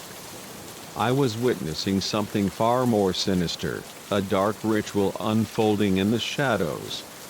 And now, I was fighting for my life. My name is Mark, and I'm a freelance photographer specializing in urban exploration. There's something hauntingly beautiful about abandoned places, the way nature slowly reclaims them, the stories whispered by decaying structures. I've built a career out of capturing that desolate beauty, but nothing in my years of experience, no crumbling asylum or forgotten factory, could have prepared me for what I encountered at the old Wonderland amusement park. I'd heard whispers about Wonderland for years. It had been a thriving attraction in the 80s and 90s, a vibrant symphony of laughter and joy, but a series of unsettling accidents and egregious financial mismanagement led to its abrupt closure in 2001. Since then, it had sat abandoned, a silent, rusting monument slowly being reclaimed by the relentless march of nature. Other urban explorers spoke of it in hushed, almost reverent tones, describing an eerie atmosphere that transcended the usual creepiness of abandoned places. Naturally, I had to see it for myself. I arrived just as the sun was setting, the fading light casting long, distorted shadows across the overgrown, cracked asphalt of the parking lot. The entrance gate hung askew, a twisted parody of its former cheerful self, its once vibrant "Welcome to Wonderland" sign now faded and peeling, barely legible. As I slipped through the narrow gap, camera at the ready, a shiver, cold and sharp, traced its way down my spine. There was something profoundly off about this place, something beyond the usual decay and desolation of an abandoned park. The first few hours were uneventful, though undeniably unsettling. I made my way through the silent, crumbling grounds, meticulously documenting the rusted rides and the dilapidated buildings, each frame a testament to forgotten merriment. The silence was oppressive, a heavy, suffocating blanket, broken only by the occasional groan of protesting metal or the scurrying of some unseen, small animal. Every so often, I'd catch a fleeting flicker of movement out of the corner of my eye, only to turn and find nothing there, just the still, looming shapes of the derelict attractions. It was nearing midnight when I reached the desolate heart of the park, the towering silhouette of the Ferris wheel. It loomed above me, a skeletal giant against the vast, star-filled sky. I was meticulously setting up a long exposure shot, hoping to capture its melancholic grandeur, when I heard it, voices, low and urgent, carried on the night air. At first, my mind, desperate for a rational explanation, jumped to the conclusion that it might be other explorers, fellow adventurers drawn by the park's eerie allure. But as I listened intently, a cold knot formed in my stomach. These voices didn't sound like excited adventurers. They were low, urgent, almost angry, laced with an unsettling tension. Curiosity, that dangerous, insatiable beast, got the better of me. I swiftly packed up my gear, the movements precise and practiced, and began to move silently towards the sound, using the decrepit structures of the park for cover. As I drew closer, I could clearly make out fragments of their hushed conversation. "Shipment's late, boss ain't going to be happy," one voice growled. "Relax, it'll be here. Cops don't patrol this area anymore." "It's perfect," I froze, my breath catching in my throat. This wasn't just some group of late-night trespassers, a few teenagers seeking illicit thrills. Whatever was happening here, it was serious. It was illegal. I should have left right then, should have snuck back to my car, my mind screaming for immediate escape, and driven straight to the nearest police station. But the journalist in me, the insatiable desire to uncover the truth, couldn't resist. If there was a story here, a truly significant story, I wanted to be the one to break it, to expose it. Carefully, meticulously, I made my way closer, my camera ready, its lens a silent, watchful eye. I peered cautiously around the decaying corner of an old concession stand, and what I saw made my blood run instantly cold. 5 men stood in a small clearing, their forms illuminated faintly by a single, harsh work light. All of them were armed, the glint of metal visible even from my vantage point. Crates, large and heavy, were stacked nearby, their contents hidden, but their purpose, I realized with sickening clarity, was unmistakably sinister. This wasn't just some small-time operation. This was big. I raised my camera, my hand steady despite the frantic pounding of my heart, focusing the lens on the group. If I could just get a few clear shots of their faces, of the crates, it would be irrefutable evidence for the police. I held my breath, a silent plea for silence, and pressed the shutter. The click, in the profound quiet of the abandoned park, seemed deafening. For a terrifying, agonizing moment, everything froze, suspended in time. Then, one of the men, his senses impossibly sharp, turned his head, his eyes locking directly onto my hiding spot. "We've got company," he shouted, his voice rough, raising his gun. I didn't wait to see what happened next. I ran. The night exploded into chaos. Shouts echoed through the abandoned park, raw with fury, immediately followed by the terrifying crack of gunfire. I ducked and weaved through the decaying structures, my heart pounding so violently I thought it might burst from my chest. I could hear them behind me, their heavy footsteps relentless, spreading out, trying to cut off my escape routes.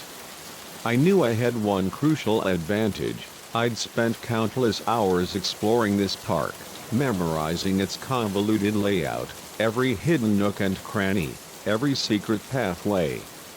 But they had numbers, they had weapons, and they had the terrifying home field advantage of having set this trap.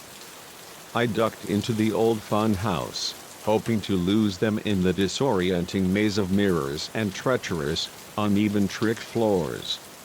The inside was pitch black, a suffocating void, and I stumbled blindly, my hands outstretched, praying I wouldn't run headlong into a wall or fall through a rotting floorboard.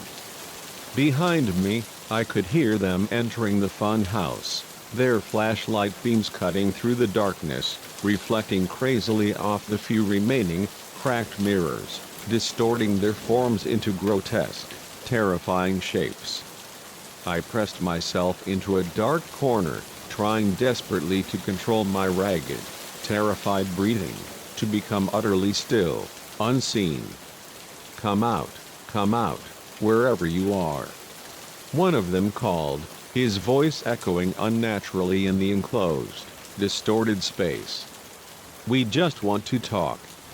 "Yeah, right," I thought, a bitter, desperate irony. The fresh bullet holes in the wall directly behind where I'd been standing minutes before screamed otherwise. I needed to find a way out, and fast.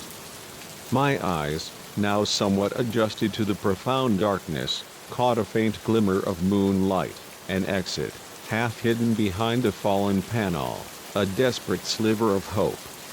If I could just reach it without being seen, I inched towards the exit, every subtle creak of the floorboard beneath my weight sounding like a gunshot to my hypersensitive ears. I was almost there when a rotten board gave way abruptly under my foot. I stumbled, knocking into a mirror that shattered with a deafening crash, its sharp fragments scattering across the floor. There. I didn't look back. I dove for the exit, feeling the sudden rush of air, the terrifying whisper of a bullet passing far, far too close to my head. I burst out of the fun house, gasping for breath, and ran, no longer caring about stealth, just focused on putting as much distance as humanly possible between myself and my relentless pursuers.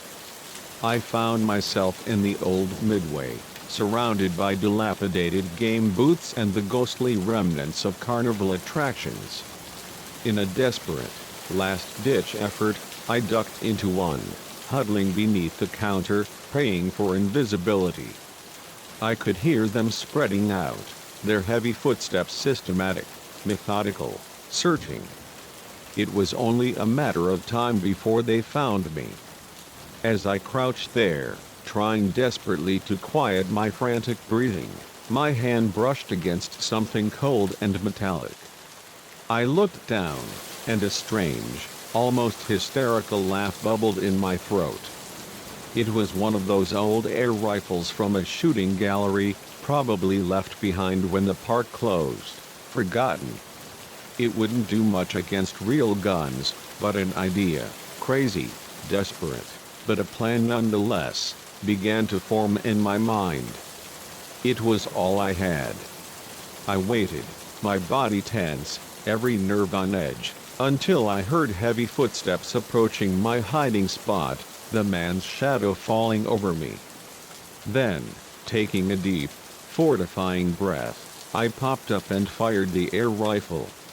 It let out a loud, surprising pop, startlingly similar to a real gunshot. The effect was immediate. The men scattered, diving for cover in the ensuing confusion, their shouts of surprise echoing through the dilapidated Midway. In that precious, fleeting moment of chaos, I made a break for it, running full tilt towards the park entrance.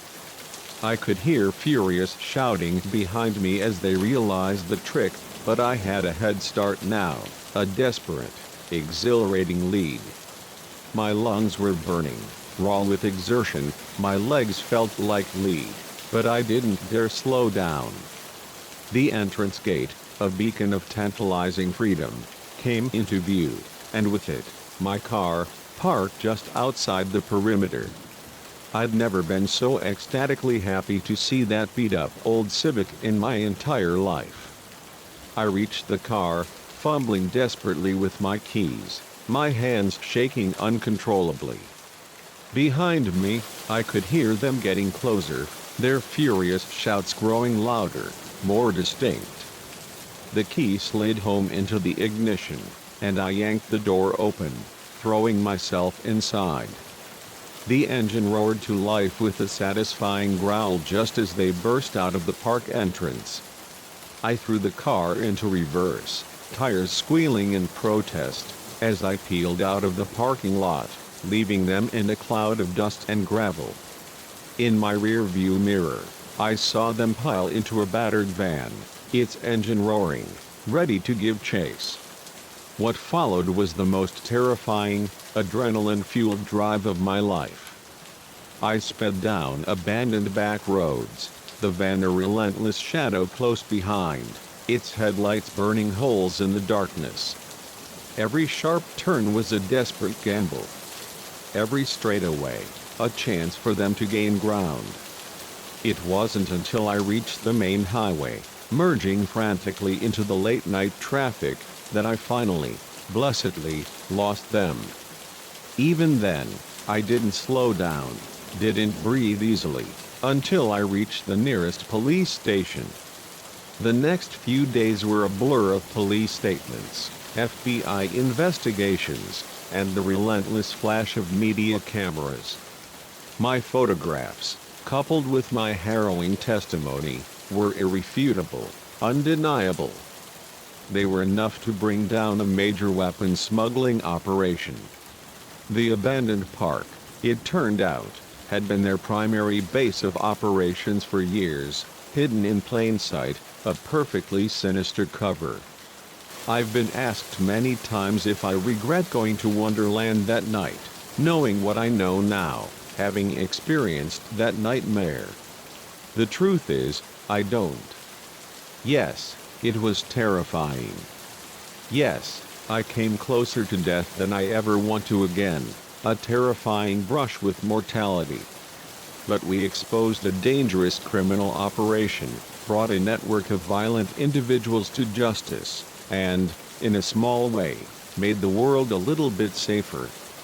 These days, I still explore abandoned places, drawn by their melancholic beauty, but now I'm infinitely more careful, more aware, about what hidden secrets I might stumble upon. Because sometimes, the real danger isn't in the decay or the oppressive darkness. Sometimes, it's in the profound, sinister secrets these forgotten places hold, and the ruthless people willing to kill to keep those secrets buried. So, the next time you pass an abandoned amusement park, its rusted rides looming like silent ghosts against the skyline, and you feel tempted to explore, remember my story. Because you never know what might be lurking behind that rusted gate, waiting patiently in the shadows of the silent rides. And unlike in the fun house, the dangers you face might be all too real. Story 10. The moment I saw the strange, archaic symbol carved crudely into the weathered wood of my bedroom door, a profound and sickening realization hit me like a physical blow. I, Sarah Miller, knew with chilling certainty that I had made a terrible, perhaps fatal, mistake. This wasn't just a quaint, unassuming small-town bed and breakfast. It was the chilling heart of something far more sinister, an ancient, malevolent force, and I was trapped right in the suffocating middle of it. I hadn't planned on stopping in Millbrook. My journey was supposed to be a straightforward, quick road trip, a simple drive to visit my sister in the next state over. But a relentless combination of treacherous weather, soul-crushing traffic, and a sudden, ominous clatter from my car's engine forced me to reconsider my strict no-stop policy. As I pulled into the town, the sun was already beginning its slow descent, casting long, dramatic shadows across the picturesque main street. Millbrook, at first glance, looked like something plucked directly from a nostalgic painting, all quaint storefronts, cheerfully painted facades, and what appeared to be genuinely friendly faces. It was almost too perfect, a saccharine sweetness that, in hindsight, should have raised alarms. But I was simply too tired to care, too desperate for a moment's respite. The Millbrook Inn stood gracefully at the very end of the street, a grand Victorian-style house with a wide, welcoming porch and cheerful flowered boxes overflowing with vibrant blooms. A small, handwritten sign in the window proudly proclaimed vacancy, and I breathed a profound sigh of relief, a weary traveler finally finding sanctuary.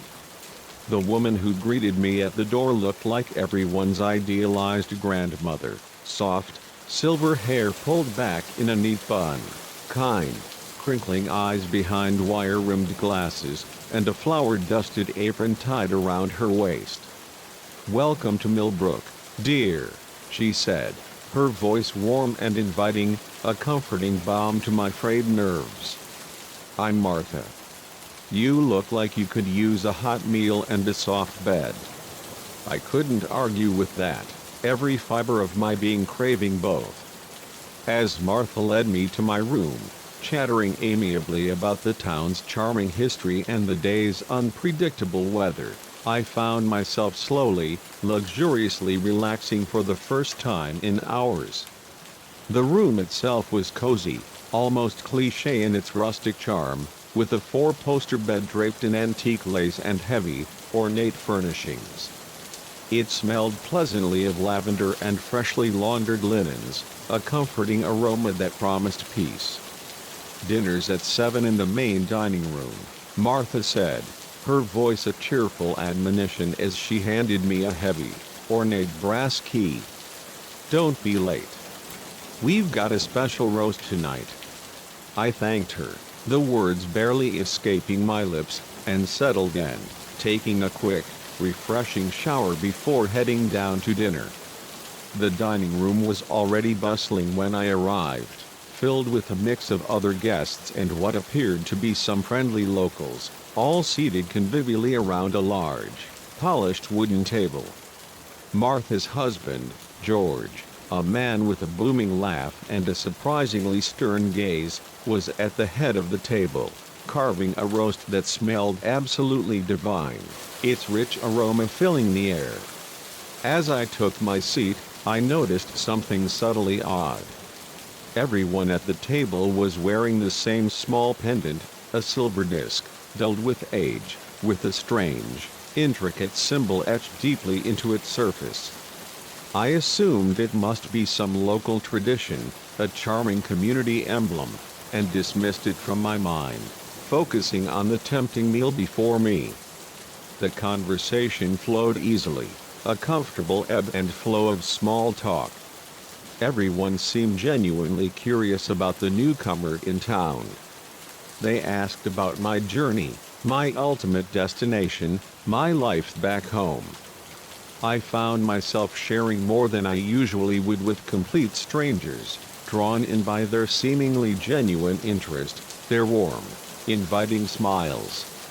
It wasn't until I was halfway through my second generous helping of the succulent roast that a chilling realization dawned on me. No one else at the table had touched their own plates.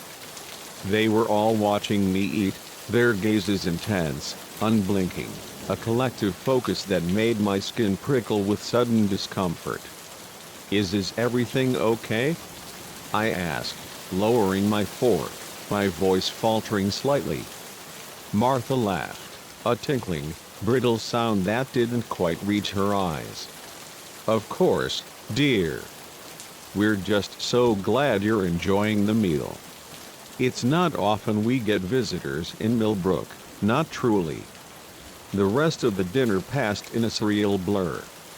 I found myself growing strangely drowsy, my limbs heavy, my thoughts thick and sluggish. I blamed it on the long day of driving and the unexpectedly hearty meal, excusing myself to head to bed early, a profound weariness pulling at me. As I climbed the stairs, the world seemed to tilt and sway beneath my feet.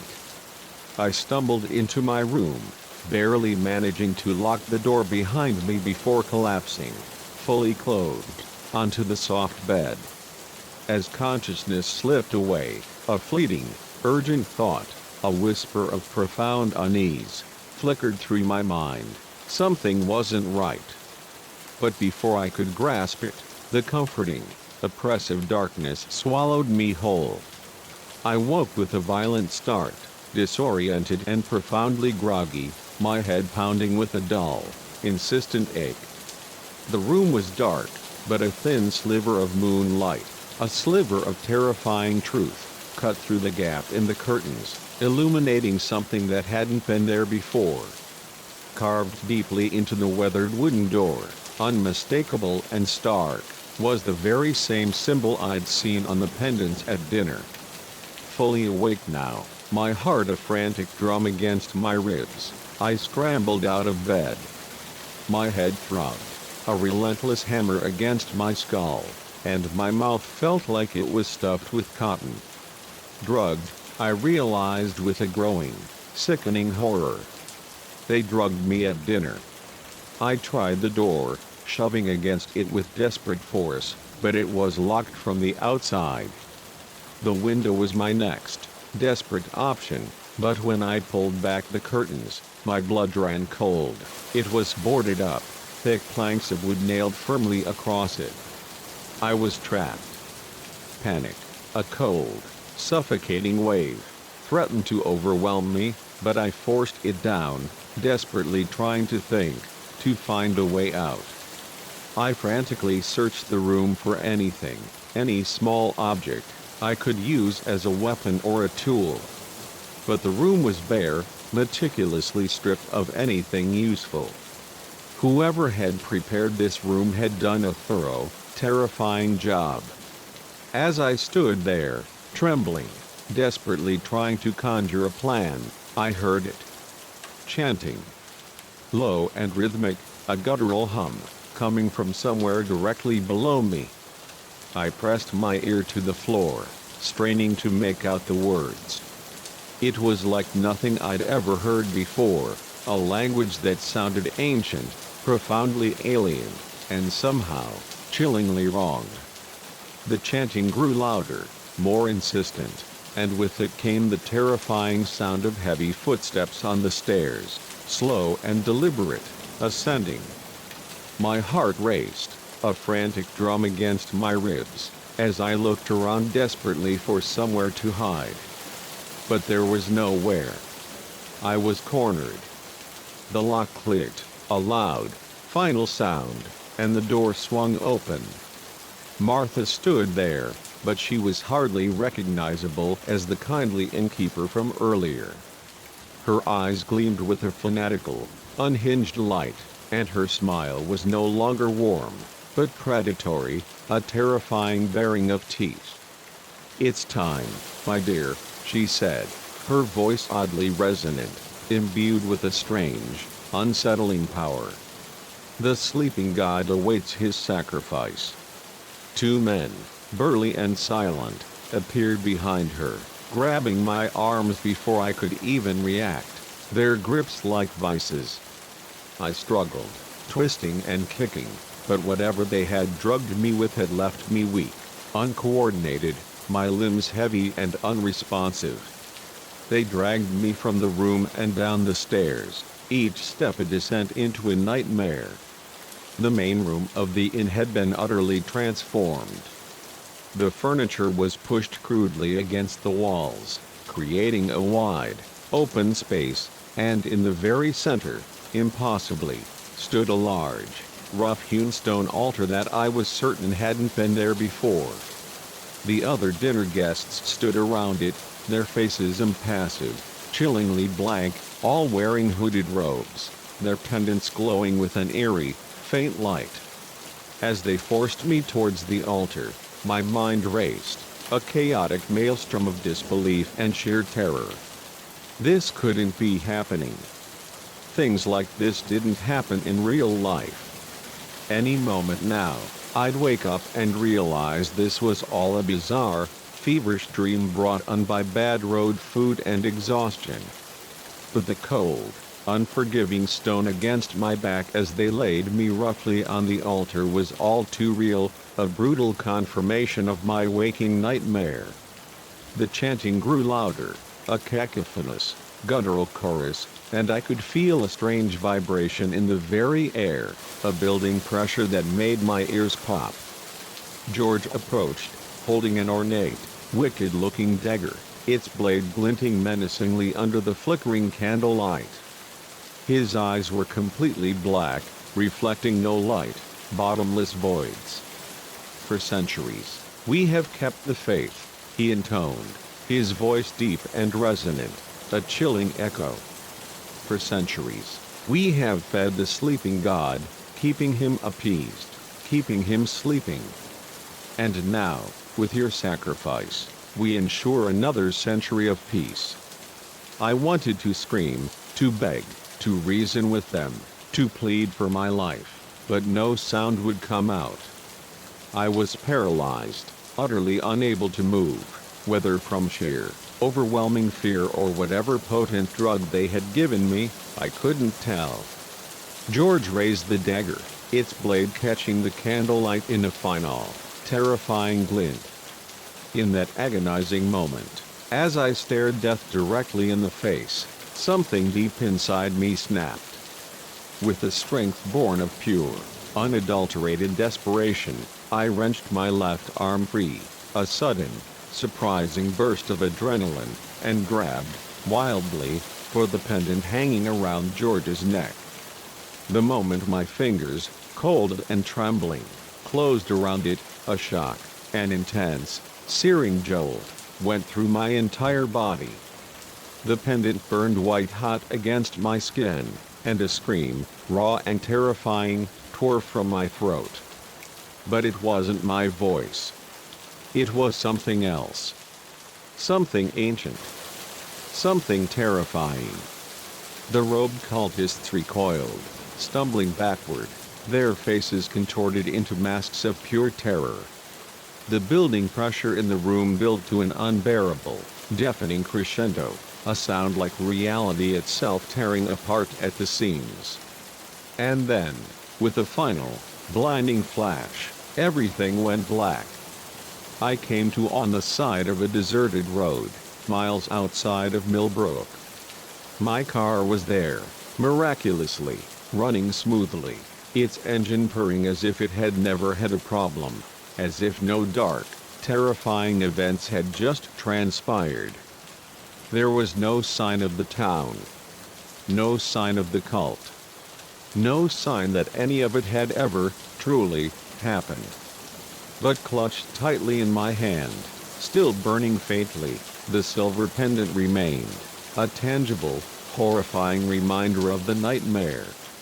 And sometimes, late at night, when the world is still and silent, I can still hear the chanting, a low, rhythmic hum, echoing faintly in the deepest corners of my mind.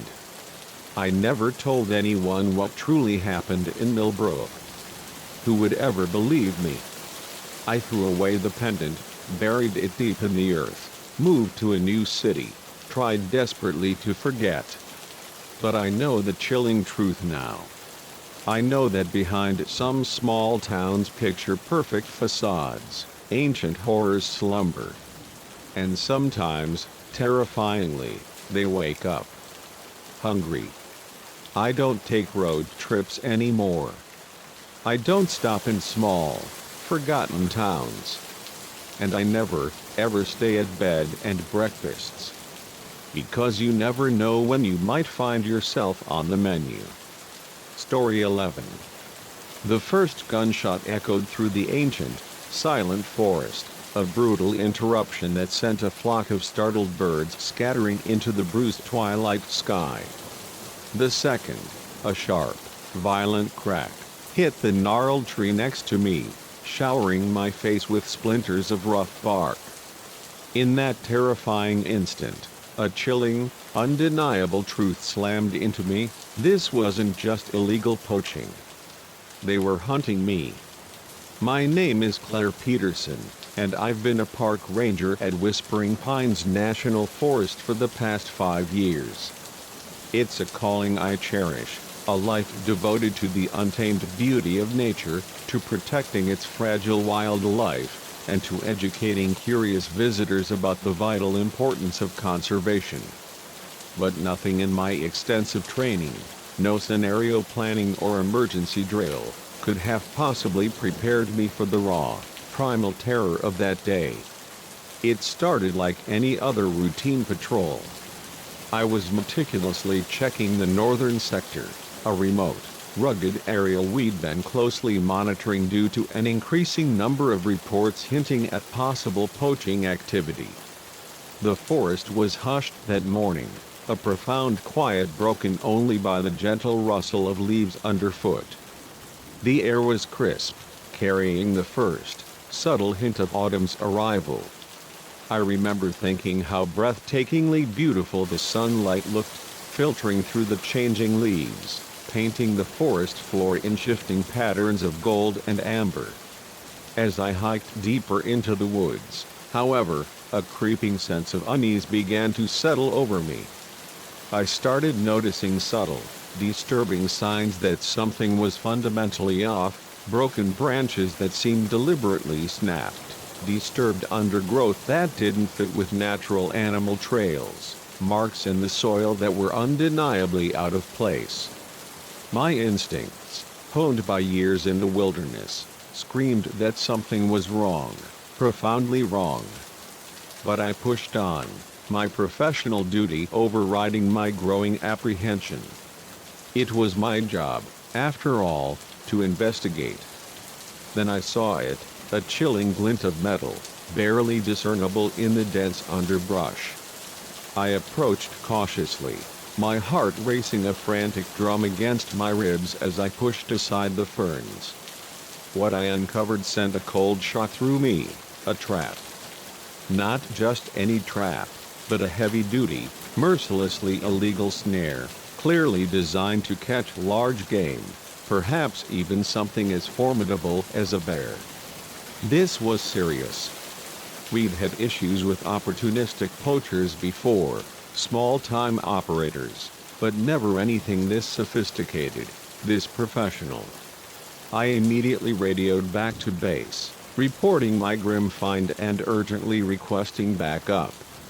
But as I was precisely describing the location, my voice low and urgent, I heard voices in the distance, muffled but distinct.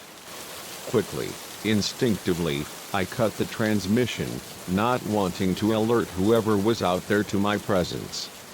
Crouching low, pressing myself into the damp earth, I began to move silently towards the sounds, my senses on high alert.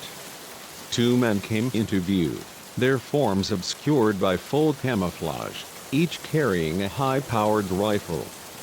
They were talking in low, guttural voices, their words carrying unnervingly clearly through the crisp air, discussing their haul for the day. From their fragmented, chilling conversation, I realized with sickening clarity that this wasn't just opportunistic poaching, a few rogue hunters. This was an organized, professional operation. I needed evidence. Slowing my breath, carefully, meticulously, I reached for my camera.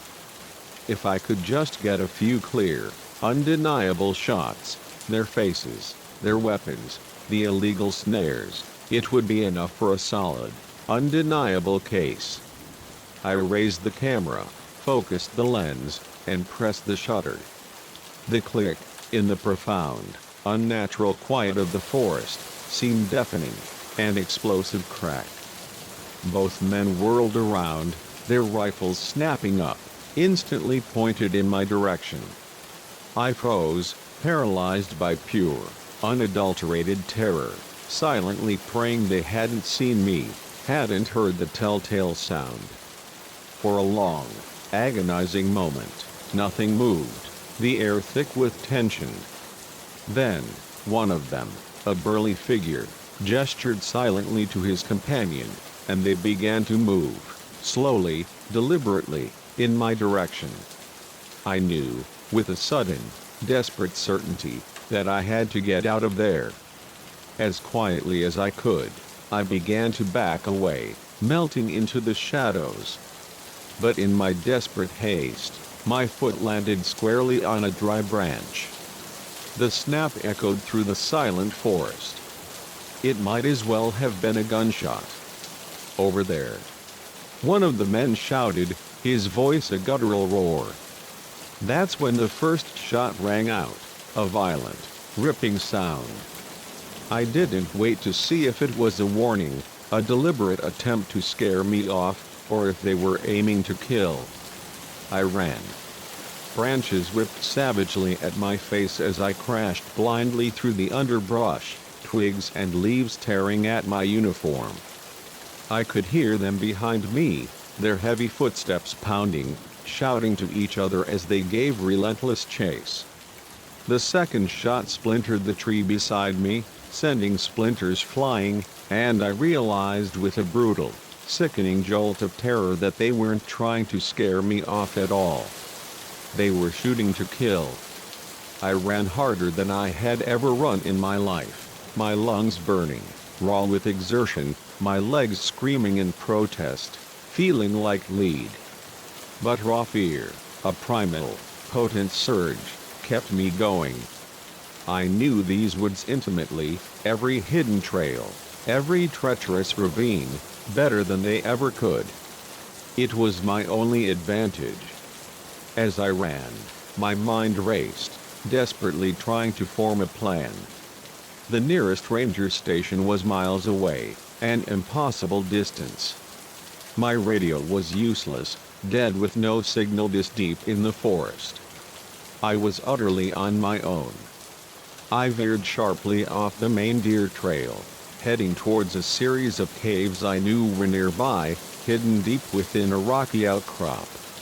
If I could reach them, if I could just make it inside, maybe I could hide, lose my relentless pursuers in the dark, maze-like tunnels. The faint sound of a stream reached my ears, a glimmer of hope. The caves were just beyond it. But as I burst out of the tree line, My heart sank into my stomach. The recent, heavy rains had swollen the usually placid stream into a raging, churning torrent, a dangerous, impassable barrier. For a horrifying moment, I hesitated, considering the perilous crossing. It could be deadly. But the sudden, chilling sound of voices, growing closer behind me, made the decision for me. I had to risk it. The water was ice cold, a shocking assault, and far faster than I'd anticipated. I struggled desperately against the powerful current, my feet slipping precariously on the smooth, treacherous rocks. Halfway across, I lost my footing. The world tilted violently, and suddenly I was underwater, tumbling helplessly, violently, in the churning rapids, my lungs burning for air. I fought my way back to the surface, gasping for breath, my vision blurred by water. Through blurry, desperate eyes, I saw the dark, beckoning cave entrance rushing towards me, a dark maw of escape. With the last, desperate reserves of my strength, I reached out, my fingers clawing, and managed to grab onto a protruding rock, its rough surface tearing at my skin. I hauled myself out of the water, collapsing onto the cold, damp cave floor, shivering uncontrollably and coughing up water, my body racked with tremors.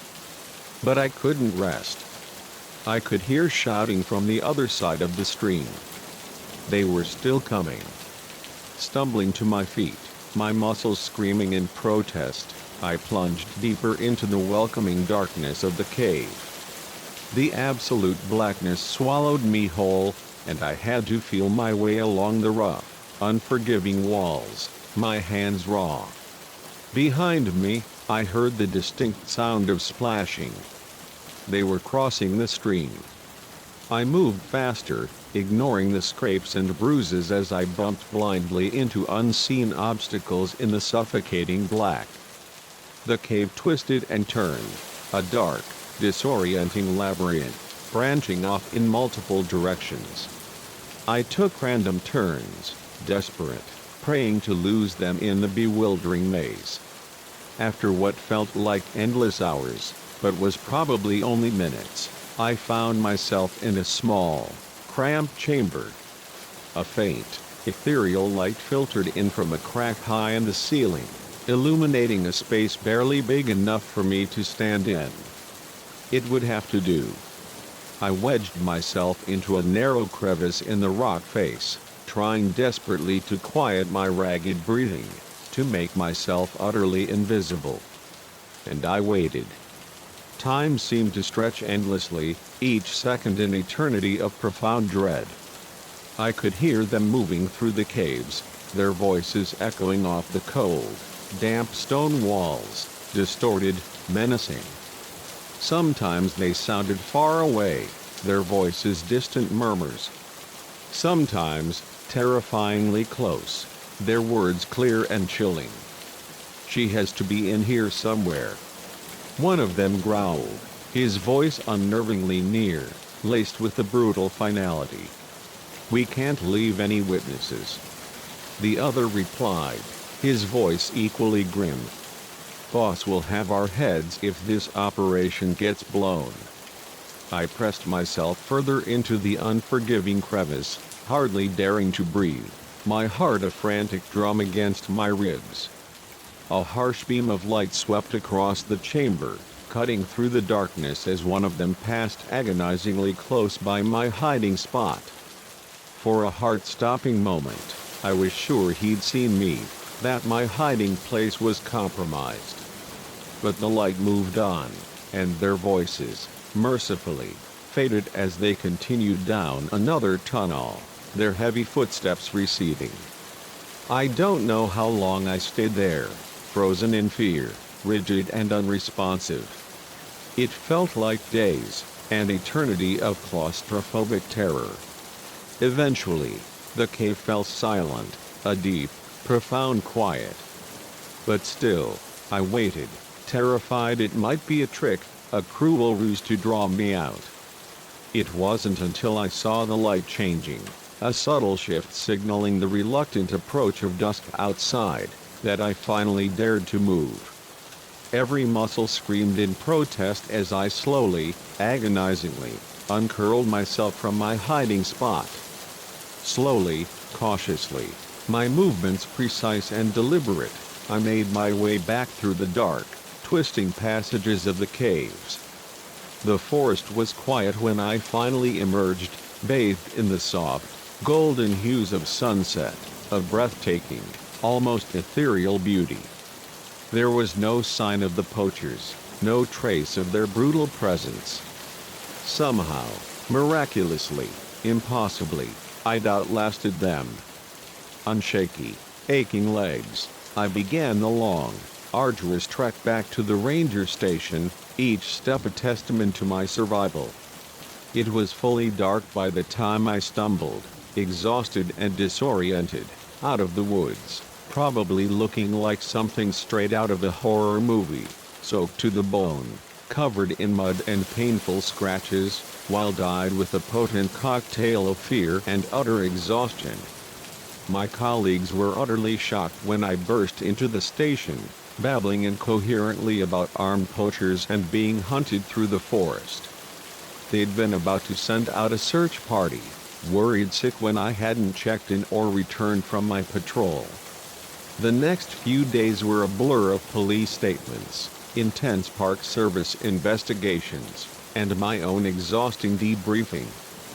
They found damning evidence of the extensive poaching operation, hidden caches of illegal weapons, more of the merciless traps, even a makeshift processing camp deep within the woods, a gruesome discovery.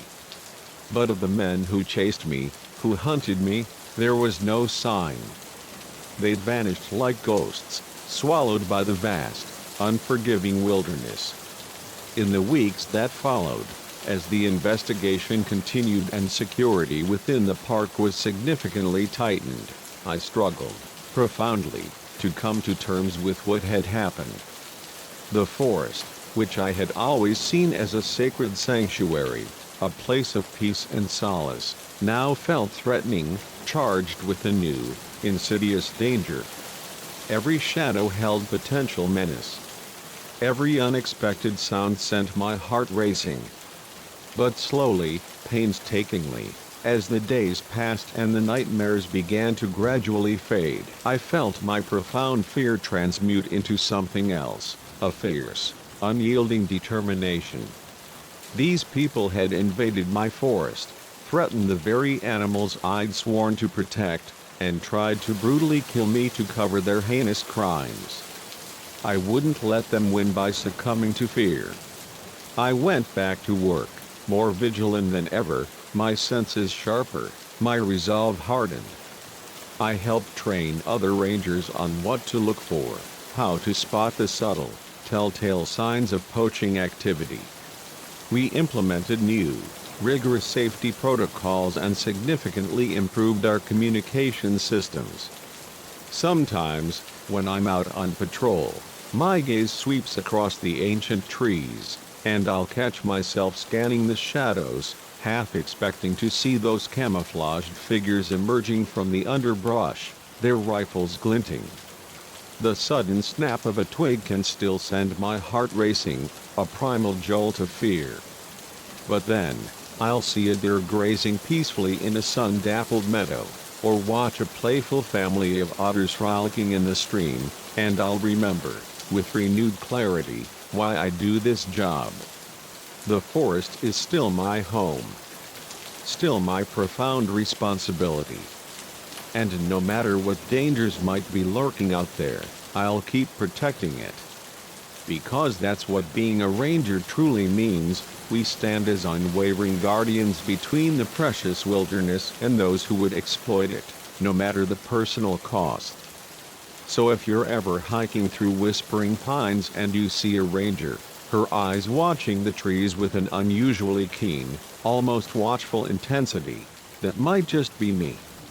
I'm not just looking for lost hikers or minor rule breakers anymore. I'm watching for shadows that move unnaturally against the wind. for flashes of cold metal where no metal should be. Because I know now, with an undeniable, chilling certainty, that sometimes the most dangerous predators in the forest walk on two legs. And I'll be damned if I let them hunt in my woods again.